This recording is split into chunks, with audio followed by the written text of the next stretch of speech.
ताज़ा तरीन अपलोड्स की नोटिफिकेशन हासिल करने के लिए हमारे चैनल को सब्सक्राइब करें और साथ में दिए गए घंटी के निशान को दबाना ना भूलें। The love and rapture, merriment and magnanimity, prosperity, splendor and loveliness that manifested there were more than could be told by 100 of Shardajis and Seshas, Vedas and Brahmanas, Shivjis and Ganeshas. How then can I describe them at length any more than any earthly serpent could support the globe on its head? The king then summoned the queens and, showing every honor to them all, admonished them in gentle tones. The brides are yet damsels and have come to a strange house. Therefore, take care of them as eyelids protect the eyes. The boys are tired and feeling drowsy. Go and put them to bed. So saying, he retired to his own bedroom with his mind fixed on Sri Ramji's feet. Hearing the sweet and lovely words of the king, the queens made ready bejeweled beds of gold and furnished them with many a rich covering, soft and white as the froth of cow's milk, and pillows more charming than words can tell. The bedchamber, made of precious stones, was decked with garlands and supplied with perfumes, lamps consisting of bright gems, and a canopy lovely beyond words. He alone who saw it could know what it was like. Having thus prepared a number of fine beds, the queens took up Sri Ramji and lovingly laid him down upon one of them. On being repeatedly asked by Sri Ramji, his brothers too retired each to his own bed.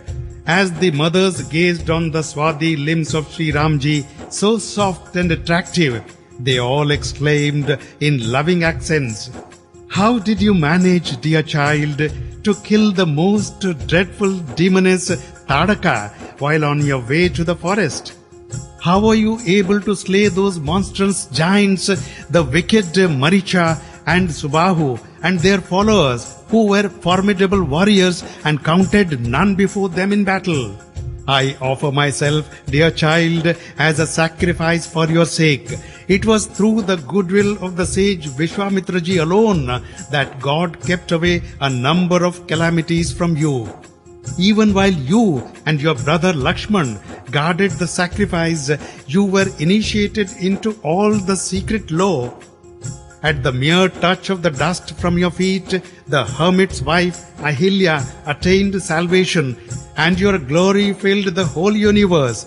In the assembly of princes, you broke Shivji's bow, hard though it was a tortoise shell or a rock. You gained the glory of having trumpeted over the world and won the hand of Janakaji's daughter, and then returned home after marrying all your brothers. All your actions have been superhuman and were accompanied only by the grace of the sage Kaushikaji. Our birth into the world has borne fruit today as we now behold, dear child, your moon-like face. Our prayer is that the number of days that have been spent without seeing you may not be reckoned by the Creator at all. Sri Ramji gratified all his mothers by addressing sweet and polite words to them, and fixing his thought on the feet of Lord Shambhuji, his preceptors Vashishtaji and Vishwamitraji, and the Brahmanas in general, he closed his eyes in order to sleep. Even during his sleep, his most charming countenance gleamed at a red lotus, half closed at eventide. In every house women kept vigil and railed at one another in auspicious strains. The queen said to one another, "See, friends, how resplendent the city is, and how splendid the night." The mothers-in-law then slept with lovely brides enfolded in their arms, even as serpents would clasp to their bosom the gems from their hood. At the holy hour before dawn, the Lord awoke, and the cocks commenced their beautiful crowing. The rhapsodists and the genealogists sang his praises, while the citizens flocked to the gate to make their obeisance. The four brothers saluted the Brahmanas and gods as well as their preceptor and parents and were glad to receive their benedictions. The mothers reverently gazed on their countenance as the princes repaired to the gate with the king. Though pure in themselves, the four brothers performed all the purificatory acts, such as evacuating the bowels, cleansing the privates and the hands with water and clay, rinsing the mouth, brushing the teeth and cleansing the tongues, etc., and bathed in the holy river Sarayu, and having gone through their morning routine of prayer, etc., returned to their sire. The king, on seeing them, clasped them to his bosom, and the four brothers gladly sat down on receiving his permission. The whole court was gratified to see Ramji and accounted their eyes supremely blessed. Then came the sages Vashishtaji and Vishwamitraji and were seated on splendid seats. The father and sons adored the sages and clasped their feet, and the two preceptors were enraptured to behold Sri Ramji. The sage Vashishtaji narrated sacred legends, while the king and the ladies of the gymnasium listened. In the course of his narration, the sage gladly recounted in diverse ways the doings of Vishwamitraji that surpassed the imagination even of hermits. Vamdevji, another family preceptor of King Dashrath, observed that whatever Vashishtaji said was true, and that Vishwamitraji's fair renown had pervaded all three spheres. Everyone rejoiced to hear that, while Shri Ramji and Lakshman were all the more delighted at heart. There was constant felicity, joy and rejoicing, and days rolled on in this way. The city of Ayodhya was inundated with a tidal wave of delight, swelling higher and still higher. After fixing on a spacious day the sacred strings tied round the wrist of the brides and the bridegrooms before the wedding for warding off evil spirits, were united with no little felicity, joy and merriment. The gods were filled with envy to see new rejoicings every day and begged of the Creator that they might be born in Ayodhya. Vishwamitraji intended leaving every day, but was detained by Sri Ramji's affectionate entreaties. Seeing the king's devotion to him grow 100-fold day after day, the great sage Vishwamitraji was full of praise for him. At last, when he asked permission to go, the king was greatly moved, and with his sons stood before him, saying, "My lord, all I have is yours, while I and my sons and wives are your servants. Be ever gracious to these boys, and condescend from time to time to bless me with your sight." So saying, the king with his sons and queens fell at his feet, and speech failed his tongue. The Brahmana Vishwamitraji invoked upon him every kind of blessing and departed amidst a scene of love that defied all description. Sri Ramji and all his brothers lovingly escorted him and returned only when they were allowed to go back. The daughter of Gadhi's race gladly went on his way, praising to himself Sri Ramji's beauty. King Dashrathji's piety, the wedding of Sri Ramji and Sitaji, and the festivities and rejoicings connected therewith. Vamdevji and the wise preceptor of Raghu's race, Vashishtaji, once more narrated the story of Vishwamitraji, Gadhi's son. On hearing the sage's bright glory, the king praised to himself the value of his stock of merits, which attracted the sage to his house and won for him his favor. At the royal command, the people dispersed, while the king with his sons returned to his palace. Everywhere the people sang the story of Sri Ramji's wedding, and his holy and his fair fame was diffused through all the three spheres. From the day Sri Ramji came home, duly married, every kind of joy took its abode in Ayodhya.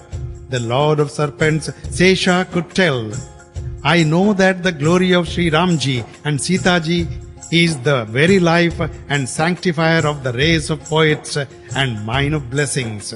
That is why I have said something about it just to hallow my speech. For the purpose of hallowing his speech has Tulsidas ji sung Shri Ramji's glory. Otherwise the story of Shri Ramji is a limitless ocean which no poet has ever been able to cross. Those men who reverently hear or sing the tale of auspicious festivities attendant on Shri Ramji's investiture with the sacred thread and marriage shall ever be happy by the grace of Videha's daughter and Shri Ramji. Those who lovingly sing or hear the story of Sita ji and Ramji's marriage shall ever rejoice, for Shri Ramji's glory is an abode of felicity. Jai Sri Ram. Thus ends the first descent into the Manas lake of Shri Ramji's exploits that eradicates all the impurities of the Kali Yuga. Bal Kand ends.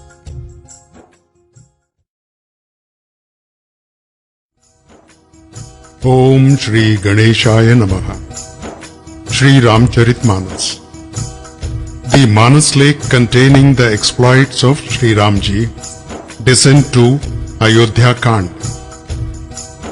May he, in whose lap shines forth the daughter of the mountain king, who carries the celestial stream of his head, on whose brow rests the crescent moon, whose throat holds the poison, and whose breast is the support of a huge serpent, and who is adorned by the ashes on his body. May that chief of gods, the Lord of all, the destroyer of the universe, the omnipresent Shivji, the moon-like Shankarji, ever protect me. May the splendor of Shri Ramji's lotus face, which neither grew brighter at the prospect of his being installed on the throne of Ayodhya, nor was dimmed by the painful experience of exile in woods, ever bring sweet felicity to me. I adore Shri Ramji, the Lord of Raghu's race, whose limbs are as dark and as soft as a blue lotus, who has Sita Ji's enthroned on his left side, and who holds in his hands a mighty arrow and a graceful bow. Cleansing the mirror of my mind with the dust from the lotus feet of the revered Guru, I sing Shri Ramji's untarnished glory that bestows the four rewards of human life.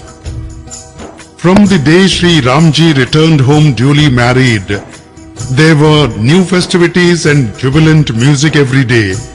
The fountain spheres were like huge mountains on which clouds in the shape of meritorious deeds poured showers of joy. The water thus discharged formed into a gorgeous rivers of affluence, success and prosperity. The rose in spate and flowed into the ocean of Ayodhya. The men and women of this city were like jewels of a fine quality, bright, priceless, and charming in every way. The splendor of the capital was beyond description. It seemed as if the Creator's workmanship had been exhausted there. Gazing on the moon-like face of Shri Ramchandraji, the citizens were all happy in every way. All the mothers with their companions and maids were delighted to see the creeper of their heart's desire bear fruit. The king was particularly enraptured when he saw or heard of Shri Ramji's beauty, goodness, amiability, and genial disposition. All cherished their heart a common desire and said in their prayer to the great Lord Shivji, would that the king in his own lifetime appointed Shri Ramji as his regent.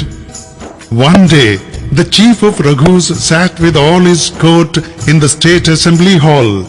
Himself the embodiment of all virtues, the king was overjoyed to hear of Shri Ramji's fair renown. Every monarch solicited his favor, and the very guardians of the world cultivated his friendship while respecting his wishes. In all the three spheres of the universe and in all time, past, present or future, none could be found so abundantly blessed as Dashrath ji.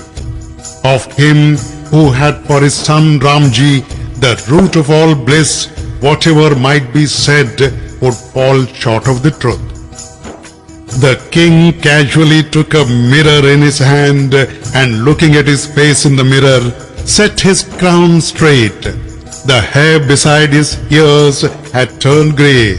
It seemed as if old age were whispering into his ears, "O king, make Ram your regent and thereby realize the object of your life and birth in this world."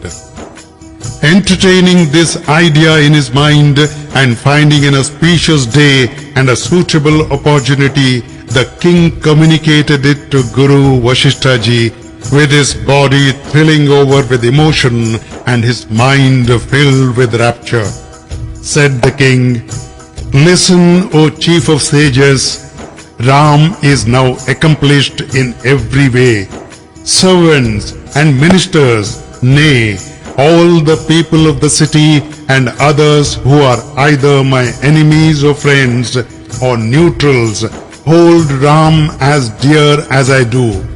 It seems your benediction itself has incarnated in his lovely form. What more, my lord, all the Brahmanas and their families cherish the same love for him as you do. Those who place on their head the dust from the Guru's feet acquire mastery, as it were, over all fortune. No one has realized it as I have done. I have obtained everything by adoring the holy dust from your feet. Now there remains only one longing in my heart, and that too will be realized by your grace, my lord." The sage was delighted to perceive his artless devotion and said, "O king, give me your commands." "O king, your very name and glory grant all one's desires. The object of your heart's desire, O jewel of monarchs, is accomplished even before you entertain the desire." When the king was assured in his heart of the Guru being so favorably disposed in every way, he cheerfully said in his gentle tones, "My lord, let Ramji be invested with regal powers. Pray, command me so that necessary preparations may be set on foot. Let this happy event take place during my lifetime so that all people may attain the reward of their eyesight. By the Lord's blessing, Shivji has allowed everything to pass smoothly. This is the only longing that I have in my mind. Then I will not mind whether this body survives or not, so that I may not have to repent afterward." The sage was pleased to hear these agreeable words of Dashrath ji, which were the very fountain of felicity and joy. He said, "Listen, O king, aversion to Shri Ramji's makes one repent, while his adoration is the only means of soothing the agony of one's heart. Nay, he follows like a shadow where there is unadulterated love. The same Lord Shri Ramji has been born as a son to you. O king, let there be no delay and make every preparation quickly. That day itself is auspicious and full of blessings when Ramji is proclaimed regent." The king returned rejoicing in his palace and summoned his servants and counselors, including Sumantara. They bowed their heads, saying, "Victory to you! May you live long!" And the king placed before them the most auspicious proposal. "If this proposal finds favor with you all, install Shri Ramji on the throne with a cheerful heart." The counselors were glad to hear these agreeable words, which fell like a shower on the young plant of their desire. The ministers prayed with joined palms, "May you continue to live for millions of years, O Sovereign of the world. You have thought out a good plan, which is a source of happiness to the whole world. Therefore, Lord, make haste and lose no time." The king was pleased to hear the encouraging words of the ministers. It looked as if a growing creeper had obtained the support of a strong bough. Said the king, "Whatever orders the great sage Vasishthaji may be pleased to give in connection with Shri Ramji's coronation should be promptly carried out." The great sage Vasishthaji gladly said in soft accents, "Fetch water from all principal sacred places." And then he enumerated by name a number of auspicious objects such as herbs, roots, flowers, fruits, leaves, chowries, deer skins, and draperies of various kinds, including countless varieties of woolen and silken textiles, jewels, and numerous other articles of good omen, which were considered useful in this world for the coronation of a king. Detailing all the procedures laid down in the Vedas, he said, "Erect canopies of all sorts in the city and transplant in the streets on all sides trees of the mango, areca nut, and plantain with fruits. Paint beautiful designs on the floors, filling them with costly jewels, and tell the people to decorate the bazaar promptly. Worship Lord Ganeshaji and your preceptor, as well as the tutelary deity, and render service in every form to the Brahmanas, the very gods on earth. Prepare flags and banners, festal archers and vases, as well as horses, chariots and elephants." Bowing to these orders of the great sage Vasishthaji, all concerned applied themselves to hear their own work. With whatever duty the great sage charged any man, the latter accomplished it so promptly as if it had been done by him beforehand. The king adored Brahmanas, holy men and gods, and performed auspicious rites for the sake of Shri Ramji's welfare. As soon as the delightful news of Shri Ramji's installation reached the ears of the people, the whole Ayodhya resounded with festal music. Good omens manifested themselves in the person of Shri Ramji's and Sitaji's. Their graceful, lucky limbs began to throb. Experiencing a thrill of joy, they lovingly said to one another, "The omens prognosticate Bharat's return. Many days have passed and our heart longs to meet him. Auspicious omens assure us of our meeting with a beloved friend. And in this world, there is no one so dear to us as Bharat. The good omens can thus have but one meaning." Shri Ramji anxiously remembered his brother Bharat day and night, even as a turtle has its heart fixed on its eggs. That very time the ladies of the palace were delighted to hear this most auspicious news, even as the waves of the ocean commence their lovely sport on perceiving the waxing moon. Those who broke the news were richly rewarded with ornaments and costumes. With their body thrilling over with emotion and heart full of rapture, all the queens started preparing festal vases. Queen Sumitraji painted with colored meal lovely diagrams in various charming designs and filled them with jewels. Overwhelmed with delight of Shri Ramji's mother Kaushlya, summoned the Brahmanas and loaded them with gifts. She worshipped village deities and other gods and nagas, and vowing them further offerings said to them, "In your mercy grant me a boon which may ensure Shri Ram's welfare." Moon-faced and fawn-eyed ladies sang festal strains in a voice as sweet as the notes of a cuckoo. Men and women rejoiced in their heart to hear of Sri Ramji's installation on the throne, and thinking God to be favorably disposed towards them, all began to make preparations. The king then called Vasishtha-ji and sent him to Sri Ramji's apartment for tendering opportune advice. The moment the Lord of Raghus, Sri Ramji, heard of the Guru's arrival, he repaired to the door and bowed his head at his feet. Reverently offering him water to wash his hands with, he ushered the sage and paid him honor by worshipping him in the 16 prescribed modes. Then clasping his feet with Sita-ji, Sri Ramji spoke with his lotus palms joined in prayer.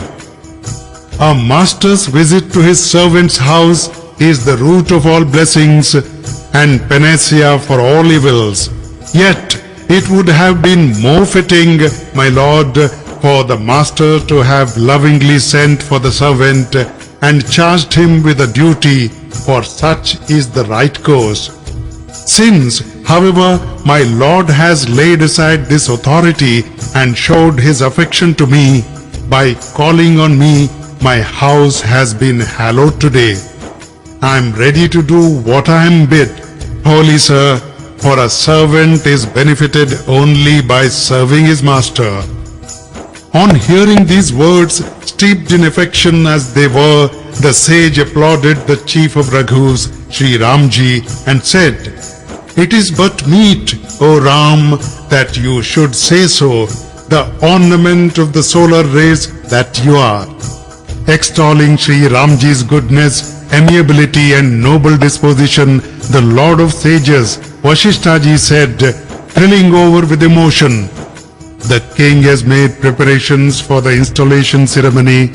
He would invest you with regal powers. Ram, you should observe religious austerity today so that God may bring this affair to a happy conclusion."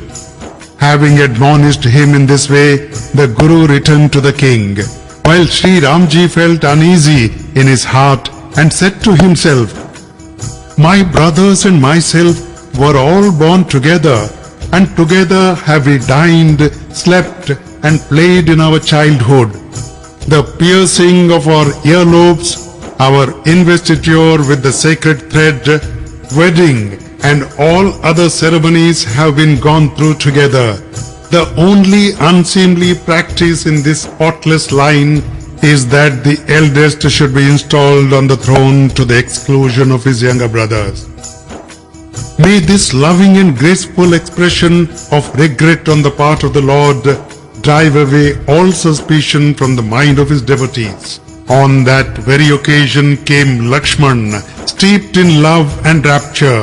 Sri Ramji, who delighted Raghu's race even as the moon delights a lily flower, greeted him with endearing words. There was a sound of music of various kinds, and the rejoicing in the city was beyond words.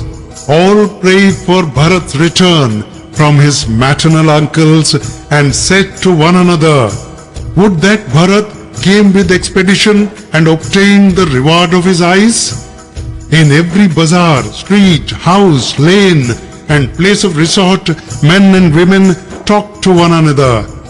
When will that blessed hour start now, during which God will fulfill our desire? When, with Sita-ji beside him, Sri Ramji will take a seat on the throne of gold, and when the object of our desire will be accomplished? They all said, "When will the morrow come?" While the wicked gods prayed that some trouble might brew in the meantime. The rejoicing that was going on in Ayodhya did not please them, even as a moonlight night is not liked by a thief.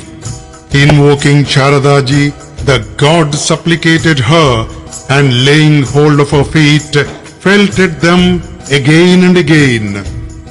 Perceiving our grave calamity, O Mother, manipulate things in such a way today that Sri Ramji may retire into the forest, relinquishing his throne, and the object of us immortals may be wholly accomplished. Hearing this prayer of the divinities, Goddess Shardaji stood still and was grieved at the thought that she was going to play the same role with reference to the people of Ayodhya as a wintry night does with respect to a bed of lotuses. Seeing her downcast, the gods spoke again in a suppliant tone.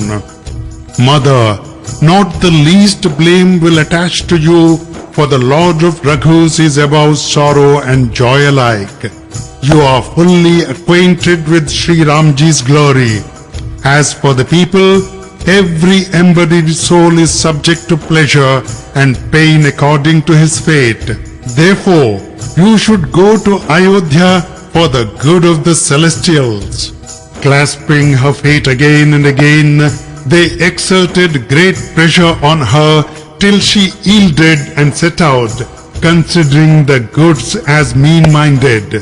She said to herself, though their abode is on high, their doings are mean. They cannot see others' prosperity. Again, reflecting on the role she was destined to perform in the days to come, when worthy poets would seek her favor, she came with a cheerful heart to the capital of Dashrath like the intolerably evil influence of a planet. Now Kaikeyi, Bharat's mother, had a dull-witted servant maid, Manthara by name, having perverted her reason and making her a receptacle of ill repute, the goddess of speech returned to her abode. Manthara saw the city decorated and festal music melodiously playing. She therefore asked the people, what is all this rejoicing about? When she heard of Sri Ramji's coming installation, she felt distressed in her heart. That evil-minded and low-born woman pondered how mischief might be created overnight, even as a willy bheel woman who has seen a honeycomb hanging from a tree schemes how to get hold of the honey. Pulling a long face, she approached Bharat's mother. What makes you look so grave? The queen smilingly asked. She made no answer, but only heaved a deep sigh, and adopting the way of women shed crocodile tears, said the queen laughing, you are a most saucy girl. What I suspect, therefore, is that Lakshman has taught you a lesson. Even then most wicked servant maid would not speak, and merely hissed like a cobra. Apprehensive of mischief, the queen said to her, how is it that you do not speak? I hope Ram and his royal father, Lakshman, Bharat, Shatrughan are all well. The hump-backed woman Manthara was pained at heart to hear these words. Why should anyone, O mother, give me a lesson? And on whose strength shall I be cheeky? Who is happy today except Ramji, whom the king is going to invest with regal powers? Providence has turned most favorable to Kaushlya. Seeing this, she cannot contain the pride of her bosom. Why not go and see for yourself all the splendor, the sight of which has agitated my mind? Your son is away, while you are complacent under the notion that your lord is under your thumb. You are excessively fond of sleeping on a cushioned bed and are unable to detect the deceitful cunning of the king. Hearing these affectionate words, yet knowing her malicious mind, the queen angrily said, keep quiet now. If you ever speak thus again, expert as you are in sowing seeds of discord in a family, I will have your tongue pulled out. The one-eyed, the lame, and the hump-backed know this to be perverse and wicked. More so, if they come of the fair sex, and particularly those belonging to the mental class, said Bharat's mother and smiled. Oh, sweet-tongued girl, I have said all this to you by way of advice. Otherwise, I cannot even dream of being angry with you. That day alone will be auspicious and a bestower of good fortune when your words will come to be true. The eldest brother should be the Lord and the younger ones his servants. Such is the blessed custom prevailing in the solar race. If Shri Ramji's inauguration is really taking place tomorrow, ask of me, my friend, what pleases your mind, and I will grant it. By his innate disposition, Ramji loves all his mothers as dearly as Kaushlya ji. He is particularly fond of me. I have had occasions to test his love. Should God in his mercy vouchsafe to me a human birth again, may Ram and Sita be my son and daughter-in-law respectively. Ram is dearer to me than life. How is it that you got perturbed at the news of his inauguration? I adjure you to Bharat's name to tell me the truth, putting away all deceit and reservation. Let me know the reason why you should grieve on an occasion of rejoicing. I have had all my ambitions fulfilled as a result of my speaking only once. I shall now speak again with another tongue. My wretched head surely deserves to be smashed, since you get offended even at my well-meaning words. Those alone who speak unlikable words, minding not what is true and what is false, are your favorites, while I am disagreeable to you. From this day onward, I too will utter only that which is palatable to my mistress, or else will keep mum all the 24 hours. God has given me a misshapen body and made me dependent on others. One must reap as one has sown and must get what one has given. Whoever may be the ruler, I lose nothing thereby, for shall I cease to be a servant and become a queen now? Damnable is my nature in that I cannot bear to see harm come to you. That is why I just broached the topic. But it was a great blunder on my part, therefore pardon me, O venerable lady.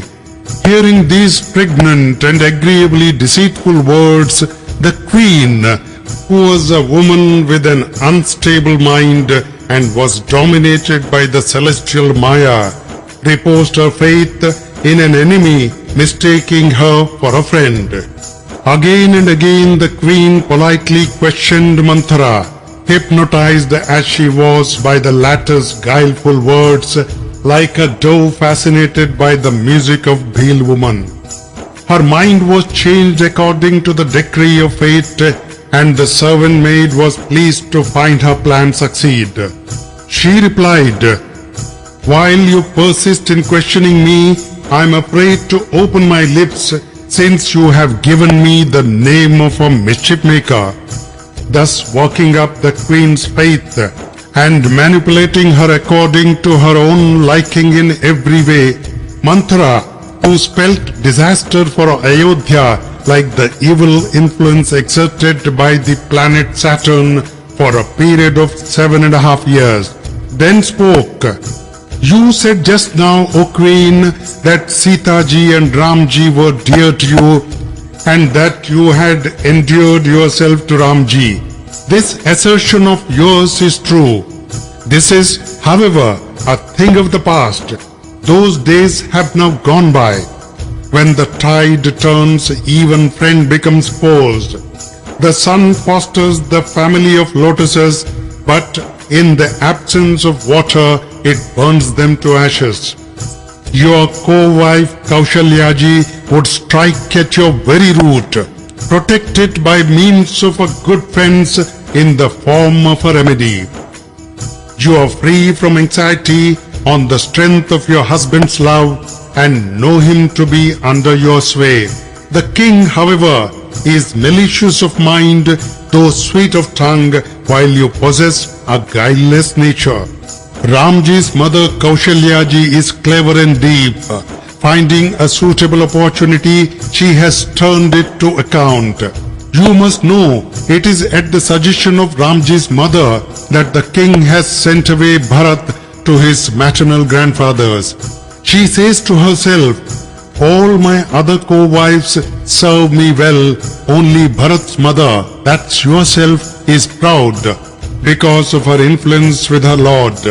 It is therefore, O mother, that you rankle in Kaushalyaji's heart, but she is too crafty to disclose her mind. The king is particularly fond of you, but due to the jealousy to which a co-wife is naturally subject, Kaushalyaji cannot tolerate it. That is why by resorting to machination and winning over the king, she has prevailed on him to fix a date for Ramji's installation on the throne. The inauguration of Ramji is in accord with the traditions of the family. It is liked by all and is quite to my taste. I, however, shudder to think of the consequences. May heaven so ordain that the mischief may recoil on her own head. Inventing and injecting many a mischievous formula, Manthara put the queen off the scent and told her 101 stories of co-wives so as to foment her jealousy. As fate would have it, the queen felt assured in her heart of Manthara's fidelity. Adjuring her by her own life, she questioned Manthara once more. What is it that you inquire about? It is strange that you should not understand things even now. Even a quadruped knows what is good or bad for it. Preparations have been going on for the last fortnight. While you have got the news from me today, I get food and clothing under your tutelage, hence I cannot be blamed for speaking the truth. If I tell a lie, giving it the color of truth, God will punish me for the same. Should Ramji's inauguration take place tomorrow, God will have sown the seed of adversity for you. I swear and tell you most emphatically, O lady, that you have been discarded now as a fly from a cup of milk. If you and your son accept the role of servants, then alone you will be allowed to stay in the house and in no other circumstance. Kadru, the progenitress of the serpent race, persecuted her co-wife Vinata, mother of the whole feathered kingdom. So will Kaushalyaji tyrannize over you. Bharat will rot in prison, while Lakshman will be Ramji's lieutenant. Hearing these unpleasant remarks, Kekaya's daughter Kaikeyi shriveled with fear and could not utter a word. Her body was wet with perspiration and shook like a plantain stalk. The humpback then bit her tongue for fear lest the gloomy picture drawn by her might break Kaikeyi's heart. Telling her one after another many a story of wiles, Manthara comforted the queen and asked her to be of good cheer. At last the tide turned and Kaikeyi conceived a fondness for mischief. She applauded a heron, mistaking it for a swan. Listen, O Manthara, what you say is quite true. My right eye ever throbs and I have an evil dream every night. But in my folly I did not tell you. I cannot help it, my friend. I am so guileless by nature, I cannot distinguish a friend from a foe. Never to this day have I done an evil turn to anybody during my ascendancy. I wonder for what offense has Providence subjected me to such a terrible suffering all at once. I would fain go and spend the rest of my life at my father's, but would on no account serve a co-wife so long as there is life in me. For him whom heaven allows to survive as a dependent of an enemy, death is preferable to life. The queen uttered many such words of despondency. At this the humpback resorted to the willy ways of a woman. Why should you speak in this strain, indulging in self-depreciation? Your happiness and good luck will be ever on the increase. Whoever has contemplated such gross mischief to you shall eventually reap its fruit. Ever since I have heard of this plot, my lady, I have felt no appetite during the day and have had no wink of sleep at night. I consulted the astrologers and they declared in positive terms, Bharat shall be the king. This much is certain. If you act up to it, O good lady, I will offer a suggestion to you. The king is under an obligation to you. At your suggestion, I would throw myself down a well and can even forsake my son and husband. When you will tell me to do something in view of my dire distress, why should I not comply with it in my own interest? Winning over Kaikeyi and treating her as an offering accepted for sacrifice, the humpback whetted the knife of trickery on the stone of her heart. The queen, however, like a sacrificial beast who nibbled the green turf, did not foresee the impending calamity. Agreeable to hear, yet painful in consequence, were the words she spoke. It seemed as if she was administering honey mixed with poison. Said the maidservant, Do you or do you not remember the incident you once told me, my lady?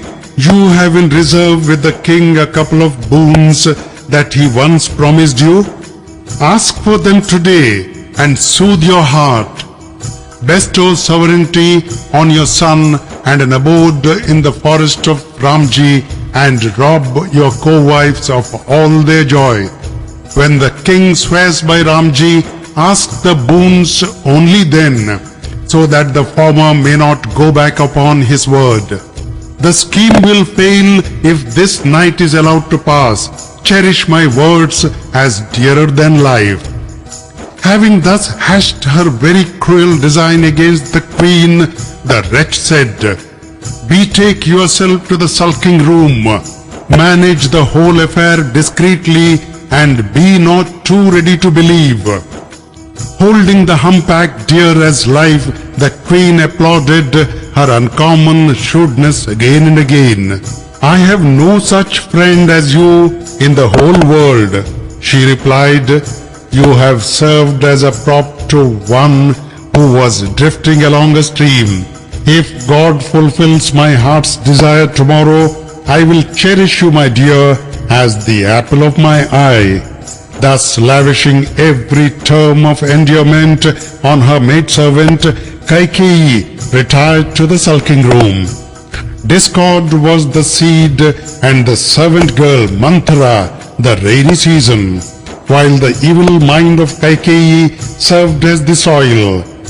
Fed by the water of vileness, the seed took root and sprouted with the two boons as its leaves, and will eventually bear the fruit of adversity. Gathering about her every token of resentment, Kaikeyi lay down on the floor in the sulking room. While enjoying sovereignty, she was betrayed by her wicked mind. There was a great flutter in the gymnasium as well as in the city. Nobody had any inkling of this evil design. In their ecstasy of joy, all the citizens, both men and women, busied themselves with festive preparations, and the entrance to the royal palace was flooded with a continuous stream of people going in and coming out. Delighted at the news, a few of Ramji's boy companions called on him in a body, and sensible of their affection, the Lord received them kindly, and politely inquired after their health and welfare. After receiving the permission of their beloved friend, they returned home, speaking highly of him to one another. Is there anyone in this world so amiable and constant in his affection as Ramji? In whichever species we may be born from time to time, as a result of our actions, may God grant us that Sitaji's spouse may be our Lord and we his servants, and that this relation between us may continue till the end. Everyone in the city cherished the same desire, but there was intense agony in Kaikeyi's heart. Who is not ruined by evil company? Man loses his wit by following the counsel of wild men. At eventide, the king joyously visited Kaikeyi's palace. It looked as if love incarnate had called on harshness personified. The king was taken aback when he heard of the sulking room. His feet refused to advance on account of fear. He, under whose powerful arm the Lord of Celestials dwelt secure, and whose goodwill was even sought by all the rulers of men, was stunned at the news of his wife's anger. Look at the mighty power of sexual love. Even those who have endured the blows of a spear, thunderbolt, or sword have been overcome with the flowery shafts of Rati's Lord, the god of love. The king timidly approached his beloved queen and was terribly distressed to perceive her condition. She was lying on the floor in old and coarse attire, having cast away all the ornaments of her person. Her wretched garb so eminently befitted her, prognosticating as it were her impending widowhood. Drawing close to her, the king asked in slow accents, "Why are you angry, my soul's delight?" As the king touched her with hand, saying, "Why are you angry, my queen?" Kaikeyi threw it aside and flashed upon him a furious glance like an enraged serpent, with the two cravings of her heart for its bifurcated tongue and the bones for its fangs, spying out a vital part. As fate would have it, says Tulsidas ji, the king took it all in an amorous sport. Said the king again and again, "Tell me the cause of your anger, O fair-faced, bright-eyed dame, with a voice melodious as the notes of a cuckoo, and a gait resembling that of an elephant. Who is it, my dear, that has harmed you? Who is there with a head to spare, and who is it that is courted by death? Tell me, what pauper I should exalt to the position of a king, and what monarch I should banish from his kingdom. I could slay even an immortal, were he your enemy. Of what account then are men and women, who are mere worms as it were?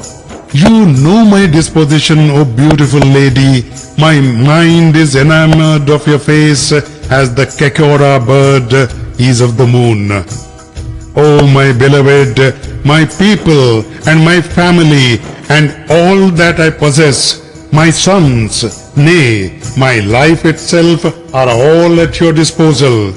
If I tell you anything insincerely, O good lady, I should be guilty of falsely swearing by Ram 100 times.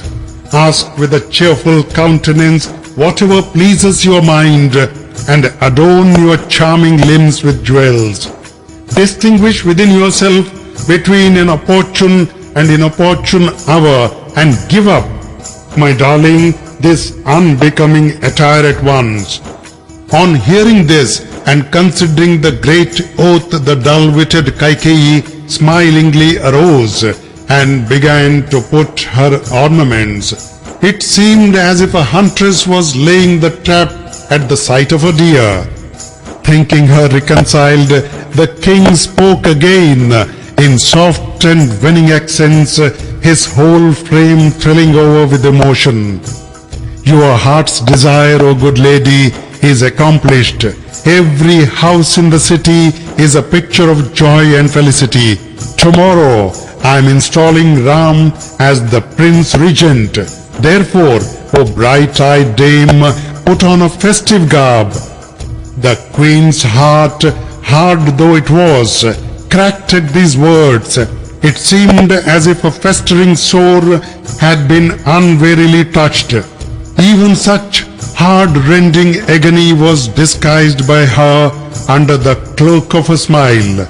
Just as a thief's wife does not openly weep on seeing her husband suffer punishment, lest she should be made to share his lot.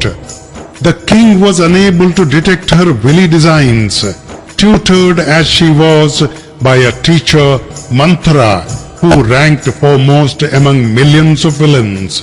Although the king was skilled in statesmanship, the ways of a woman are like an unfathomable ocean.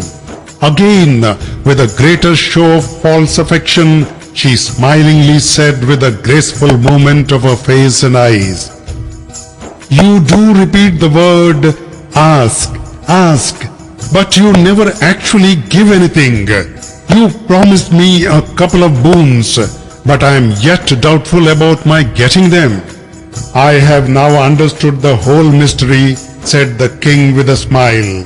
"You are extremely fond of being angry. You kept the boons in reserve and never asked for them.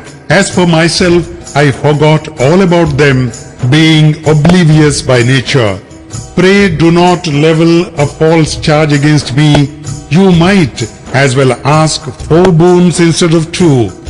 It has always been the rule with the race of Raghu that one's plighted word must be redeemed with even at the cost of one's life. Even a multitude of sins cannot be matched with a lie. Can millions of tiny gunja seeds ever stand comparison with a mountain?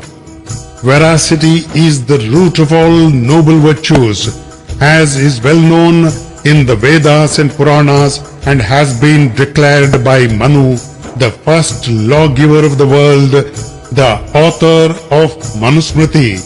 Over and above this, I have unwittingly sworn by Ram, the Lord of Raghus, who is the very perfection of virtue and the highest embodiment of affection.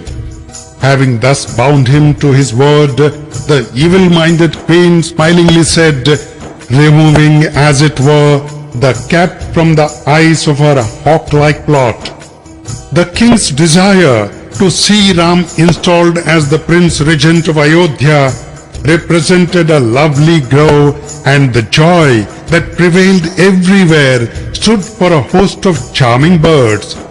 Queen Kekai, who resembled a Bhil woman, sought to release a fierce falcon in the form of her piercing words. Hear, my beloved Lord, that which pleases my heart. Vouchsafe to me for the one boon the installation of Bharat as the Prince Regent of Ayodhya, and for the second boon I ask with joined palms, pray accomplish my desire, my Lord. Let Ram dwell in the woods for 14 years in the garb of a hermit and wholly detached from the world." The king was grieved at heart to hear these gentle words, even as a Chakravaka bird is filled with agony at the mere touch of a moonbeam. He felt dismayed and could not utter a word, like a partridge in the woods as the swoop of a falcon. The king turned altogether pale as a palm tree struck by lightning. With his hands to his forehead and closing both his eyes, he began to moan like a grief personified. "The celestial tree of my desire that has already blossomed has been torn up with its roots by the elephant-like Kekai just when it was about to bear fruit.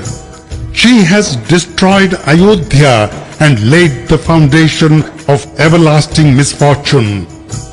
An inauspicious thing has happened at an auspicious moment, and I am doomed by putting trust in a woman like a striving yogi who has been undone by nascience at the time when his practice of yoga was just going to bear fruit in the form of realization." In this way the king moaned within himself. Seeing his bad plight, the wicked queen sulked within her heart and said, "Is Bharat not your son? And have you brought me in consideration of money? If my words pierced you like arrows the moment they entered your ears, why should you not make promises after careful thought? Either say yes to my proposal or decline. You are true to your promise more than anyone else in the race of Raghu. Refuse the boons you promised me, abandon the truth and court infamy in the world. Loud in your praise of truth, you promised me a couple of boons, imagining, of course, that I would ask for a handful of parched grain. Shibi, Dadichi and Bali redeemed their plighted word, maintaining whatever they said, even at the cost of their life and possessions. In this way, Kaikeyi uttered most pungent words as though applying salt to a burn. A champion of righteousness, the king took courage and opened his eyes, and beating his head side out, "She has smitten me in the most vital part." He saw her standing before him, burning with rage, as if it were Fury's own sword drawn from the sheath, with a malicious mind for its hilt and remorselessness for its edge.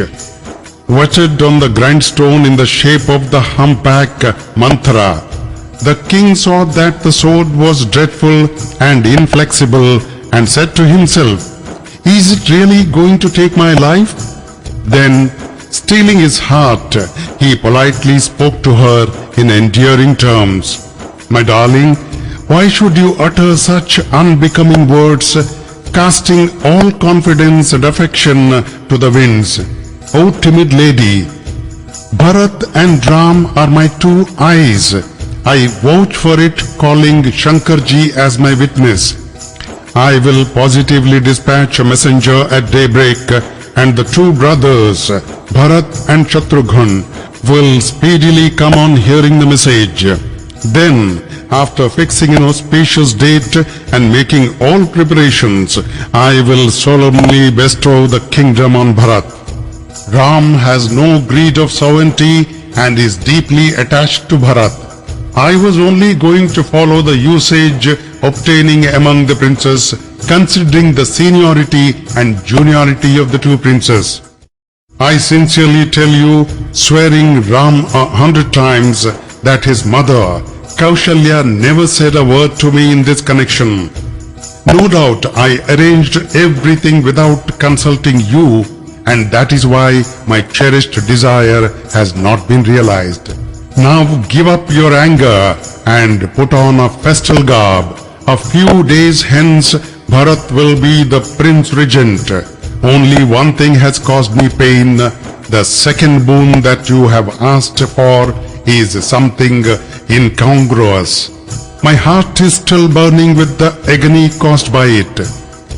Is it anger or jest? Or is it all really true? Tell me with a cool mind Shri Ram's guilt. Everybody says Ram is extremely well behaved. You too spoke well of him and loved him. Hearing now what you have asked, I have begun to suspect whether your profession of love was genuine. How could he, whose temperament was congenial even to an enemy, act contrary to the will of his own mother? No more of jesting or anger, my darling. Make a reasonable and thoughtful request, so that I may now regale my eyes on the sight of Bharat's installation on the throne. A fish may rather survive even without water, and a serpent may drag on a miserable and wretched existence without the gem in its head. But I tell you sincerely, with a guileless heart, that I cannot live without Ram. Be assured in your mind, my wise darling, that my very existence depends on the sight of Sri Ram. Hearing these soft words, the evil-minded queen blazed up like the fire on which has fallen an oblation of clarified butter. She said, "You might as well try millions of devices, but your stratagem shall not avail with me. Either grant my request or earn a bad reputation by refusing it. I am not fond of much wiles. Ram is virtuous. You too are virtuous and wise, and no less virtuous is Ram's mother, Kaushlya. I have known all of you. I will repay with a vengeance the benefit she has sought to confer upon me. If Ram does not retire to the woods, assuming the garb of a hermit as soon as the day breaks, death for me and ill repute for you will be the result. Bear this in mind, O king. So saying, the wicked woman rose and stood up as though it were a swollen stream of passion that had issued from the mountain of sin, and overflowing with the water of anger was too terrible to look at. The two wounds she had asked for represented its banks. Her inexorable obstinacy corresponded to its current, and the impelling force of Manthara's words stood for its eddies. Uprooting the king like a tree, the river headed towards the ocean of adversity. The king now perceived that the demand of the queen was really true, and that it was death itself which was dancing over his head in the disguise of his own consort. Clasping her feet, he persuaded her to sit down and implored her, "Pray, do not play the axe with the respect to the solar race. Ask of me my own head, and I will forthwith give it to you. But kill me not by tearing Ram from me. Retain Ram by any means whatsoever, or your bosom will burn with anguish all your life." When the king saw the melody uncontrollable, he dropped on the ground, beating his head and sobbing out in most piteous tones, "Ram, O Lord of Raghus." The king was stricken with grief, and his limbs began to droop. It looked as if a wish-yielding tree had been knocked down by a female elephant. His throat was dry, and speech failed his lips. He felt miserable like a fish out of water. Kekai piled him once more with pungent and harsh words, injecting poison as it were into his wound. If this was what you intended doing in the long run, what emboldened you to say, "Ask"? Can both these things happen at the same time, O sovereign of the earth? To laugh a boisterous laugh, and to look grave, to enjoy the reputation of being generous and yet be stingy? Is it possible to remain unscathed while playing the hero? Either go back upon your word or forbear. Pray do not wail like a woman. Life and wife, sons, home, wealth, and land have been spoken of as no better than a straw in the eyes of a man who is true to his word. On hearing these poignant words, the king exclaimed, "Say what you will, you are not to blame for it. It is my doom which has possessed you like a devil and is using as its mouthpiece." Bharat would never covet sovereignty even unwittingly. By the decree of fate, however, evil counsel has taken possession of your mind. All that is the outcome of my sins, due to which the tide has turned against me at an inopportune moment. Beautiful Ayodhya shall flourish again under the sovereignty of Ram, the abode of all virtues. All his brothers shall serve him, and his fame shall spread through all the three spheres of the creation. The stain on your reputation and my remorse shall not disappear even after our death, and shall never go till eternity. Now do whatever pleases you.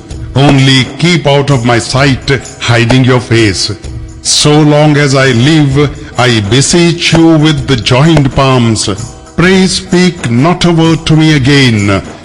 You will repent in the end, O hapless woman, that you killed a cow for the sake of gut. Thus arguing with her in numberless way, the king dropped on the ground crying, Why do you bring ruin to all? But a past master in wiles, the queen did not utter a word, as though busy performing magical rites in a crematorium to acquire control over the ghosts. Stricken with grief, the king repeated the word Ram again and again, and felt miserable like a bird that has been shorn of its wings. He prayed in his heart, may the day never dawn, nor may anyone go and tell Ram. Rise not, O sun god, the progenitor of Raghu's race, for you will be painted at heart to see the plight of Ayodhya. The king's affection and the relentlessness of Kaikeyi both were the highest of their kind in God's creation. While the king was yet wailing, the day broke, and the music of lute, flute, and conch was heard at his door. Bards extolled him, and minstrels sang his praises. They, however, pierced the king like shafts as he heard them. These and other tokens of rejoicing pleased him, not even as ornaments repel a widow who has decided to accompany her deceased husband to the other world. None could have a wink of sleep that night, since everyone was eagerly longing for the sight of Shri Ramji. At the door waited a crowd of servants, ministers, who said to one another at the sight of the rising sun, "The Lord of Ayodhya has not yet woken up. What special reason can there be?" The king used to wake up during the last watch of the night every day. His behavior today appears most strange to us. Getting into the palace, "O Sumantra, you go and rouse him. On receiving his orders, we may proceed with our work." Sumantra then entered the gynecium, but it wore such a dismal appearance that he was afraid to advance. It looked like a monster that would spring on him and devour him. Its sight was so repelling. It seemed to be the very abode of calamity and sorrow. Since nobody answered his questions, he proceeded to the apartment where the king and queen Kaikeyi were. Greeting the king with the words, "Be victorious and live forever," and bowing his head, he sat down. He turned pale to behold the condition of the king, who lay on the ground distracted with the grief and colorless like a lotus stalk torn from its roots. The minister being too alarmed to ask any question, Kaikeyi, who was full of evil and void of all good, broke the silence. "The king had no sleep last night. Heaven alone knows the reason. He has been simply repeating Ram, Ram till daybreak and refuses to disclose the secret. Therefore, call on Ram and bring him soon. Thereafter, when you have come back, you may ask further details." Judging from his master's looks that the king approved of the idea, Sumantra left. He concluded that the queen had contrived some evil design. He felt so distressed with anxiety that his legs refused to move ahead. What will the king speak to Ram after calling him? He wondered. Recovering himself, he repaired to the gate, and seeing him disconsolable, all began to question him.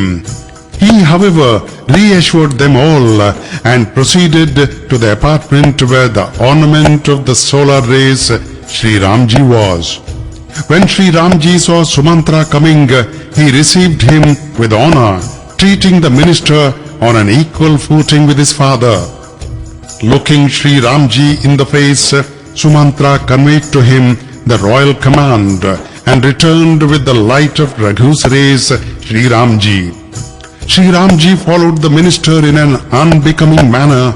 People here and there were grieved to see this.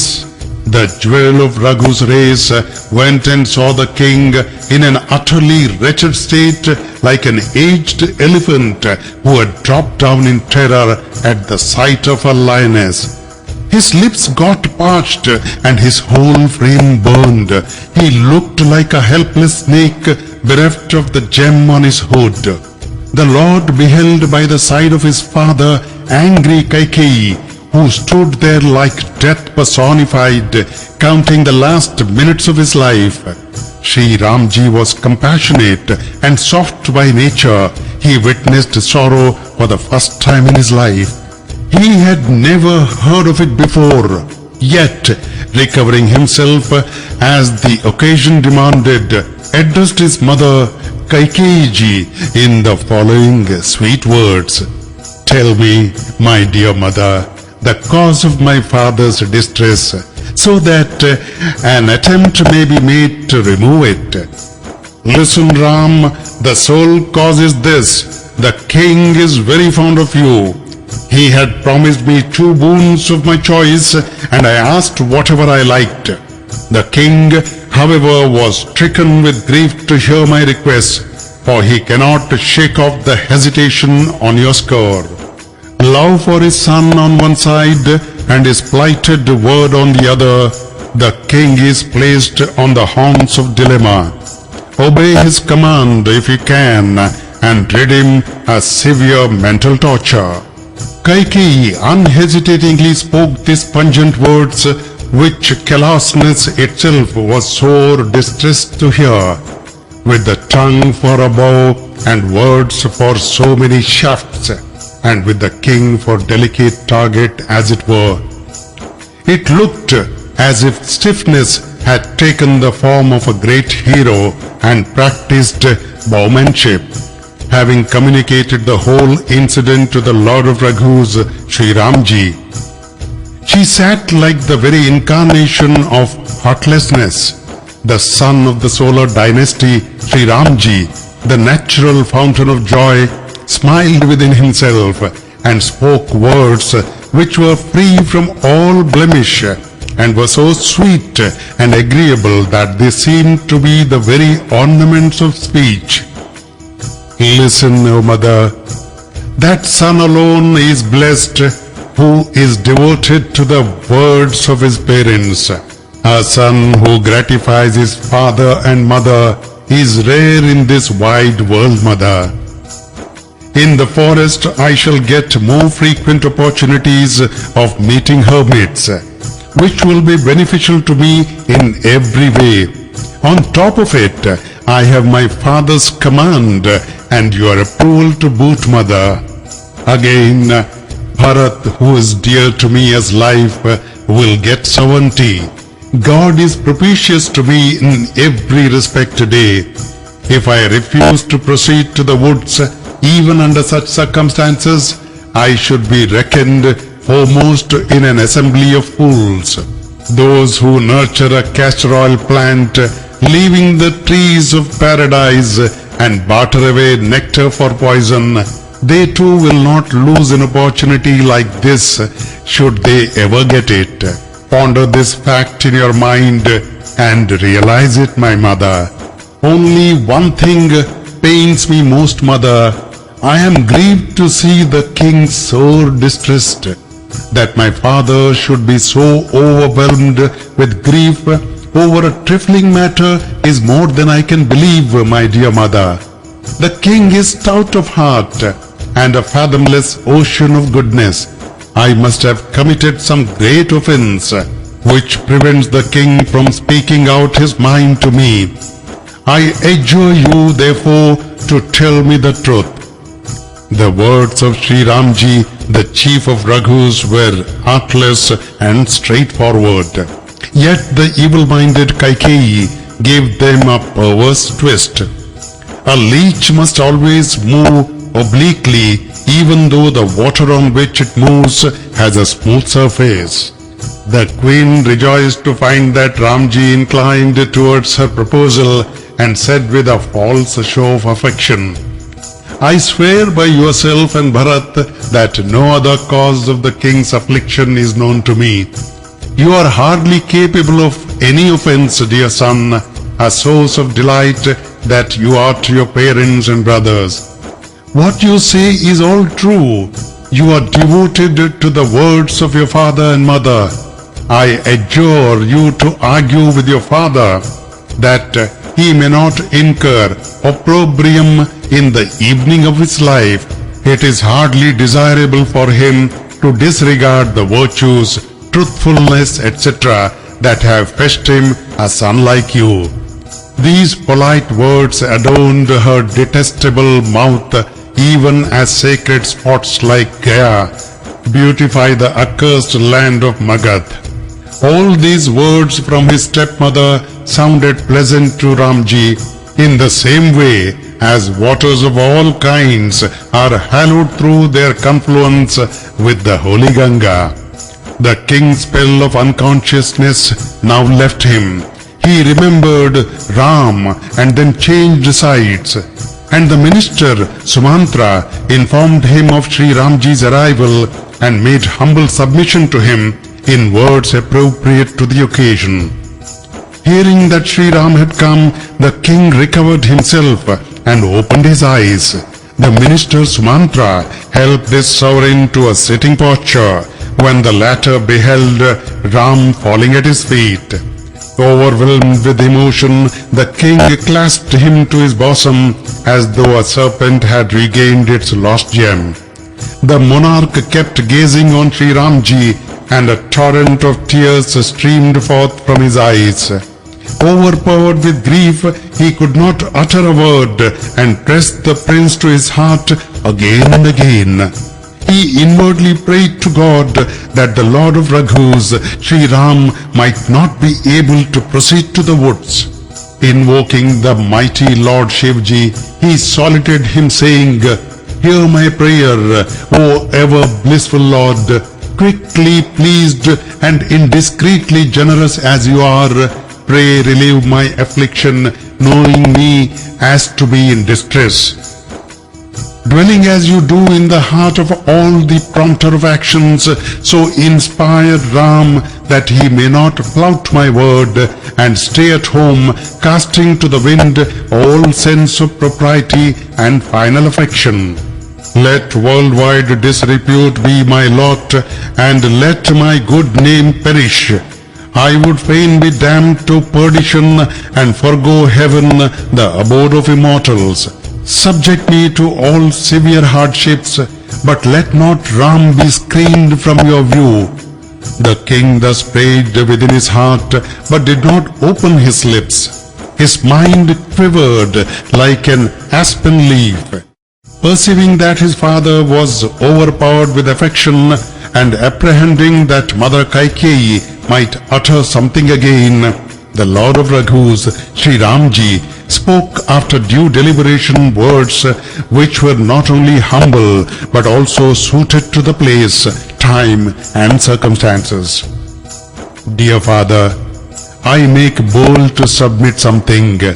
Pray forgive this impropriety on my part, knowing that I am yet tender of age.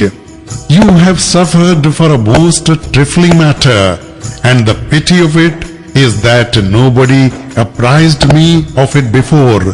When I saw you, I asked Mother Kaikeyi and was consoled to hear what she has told me.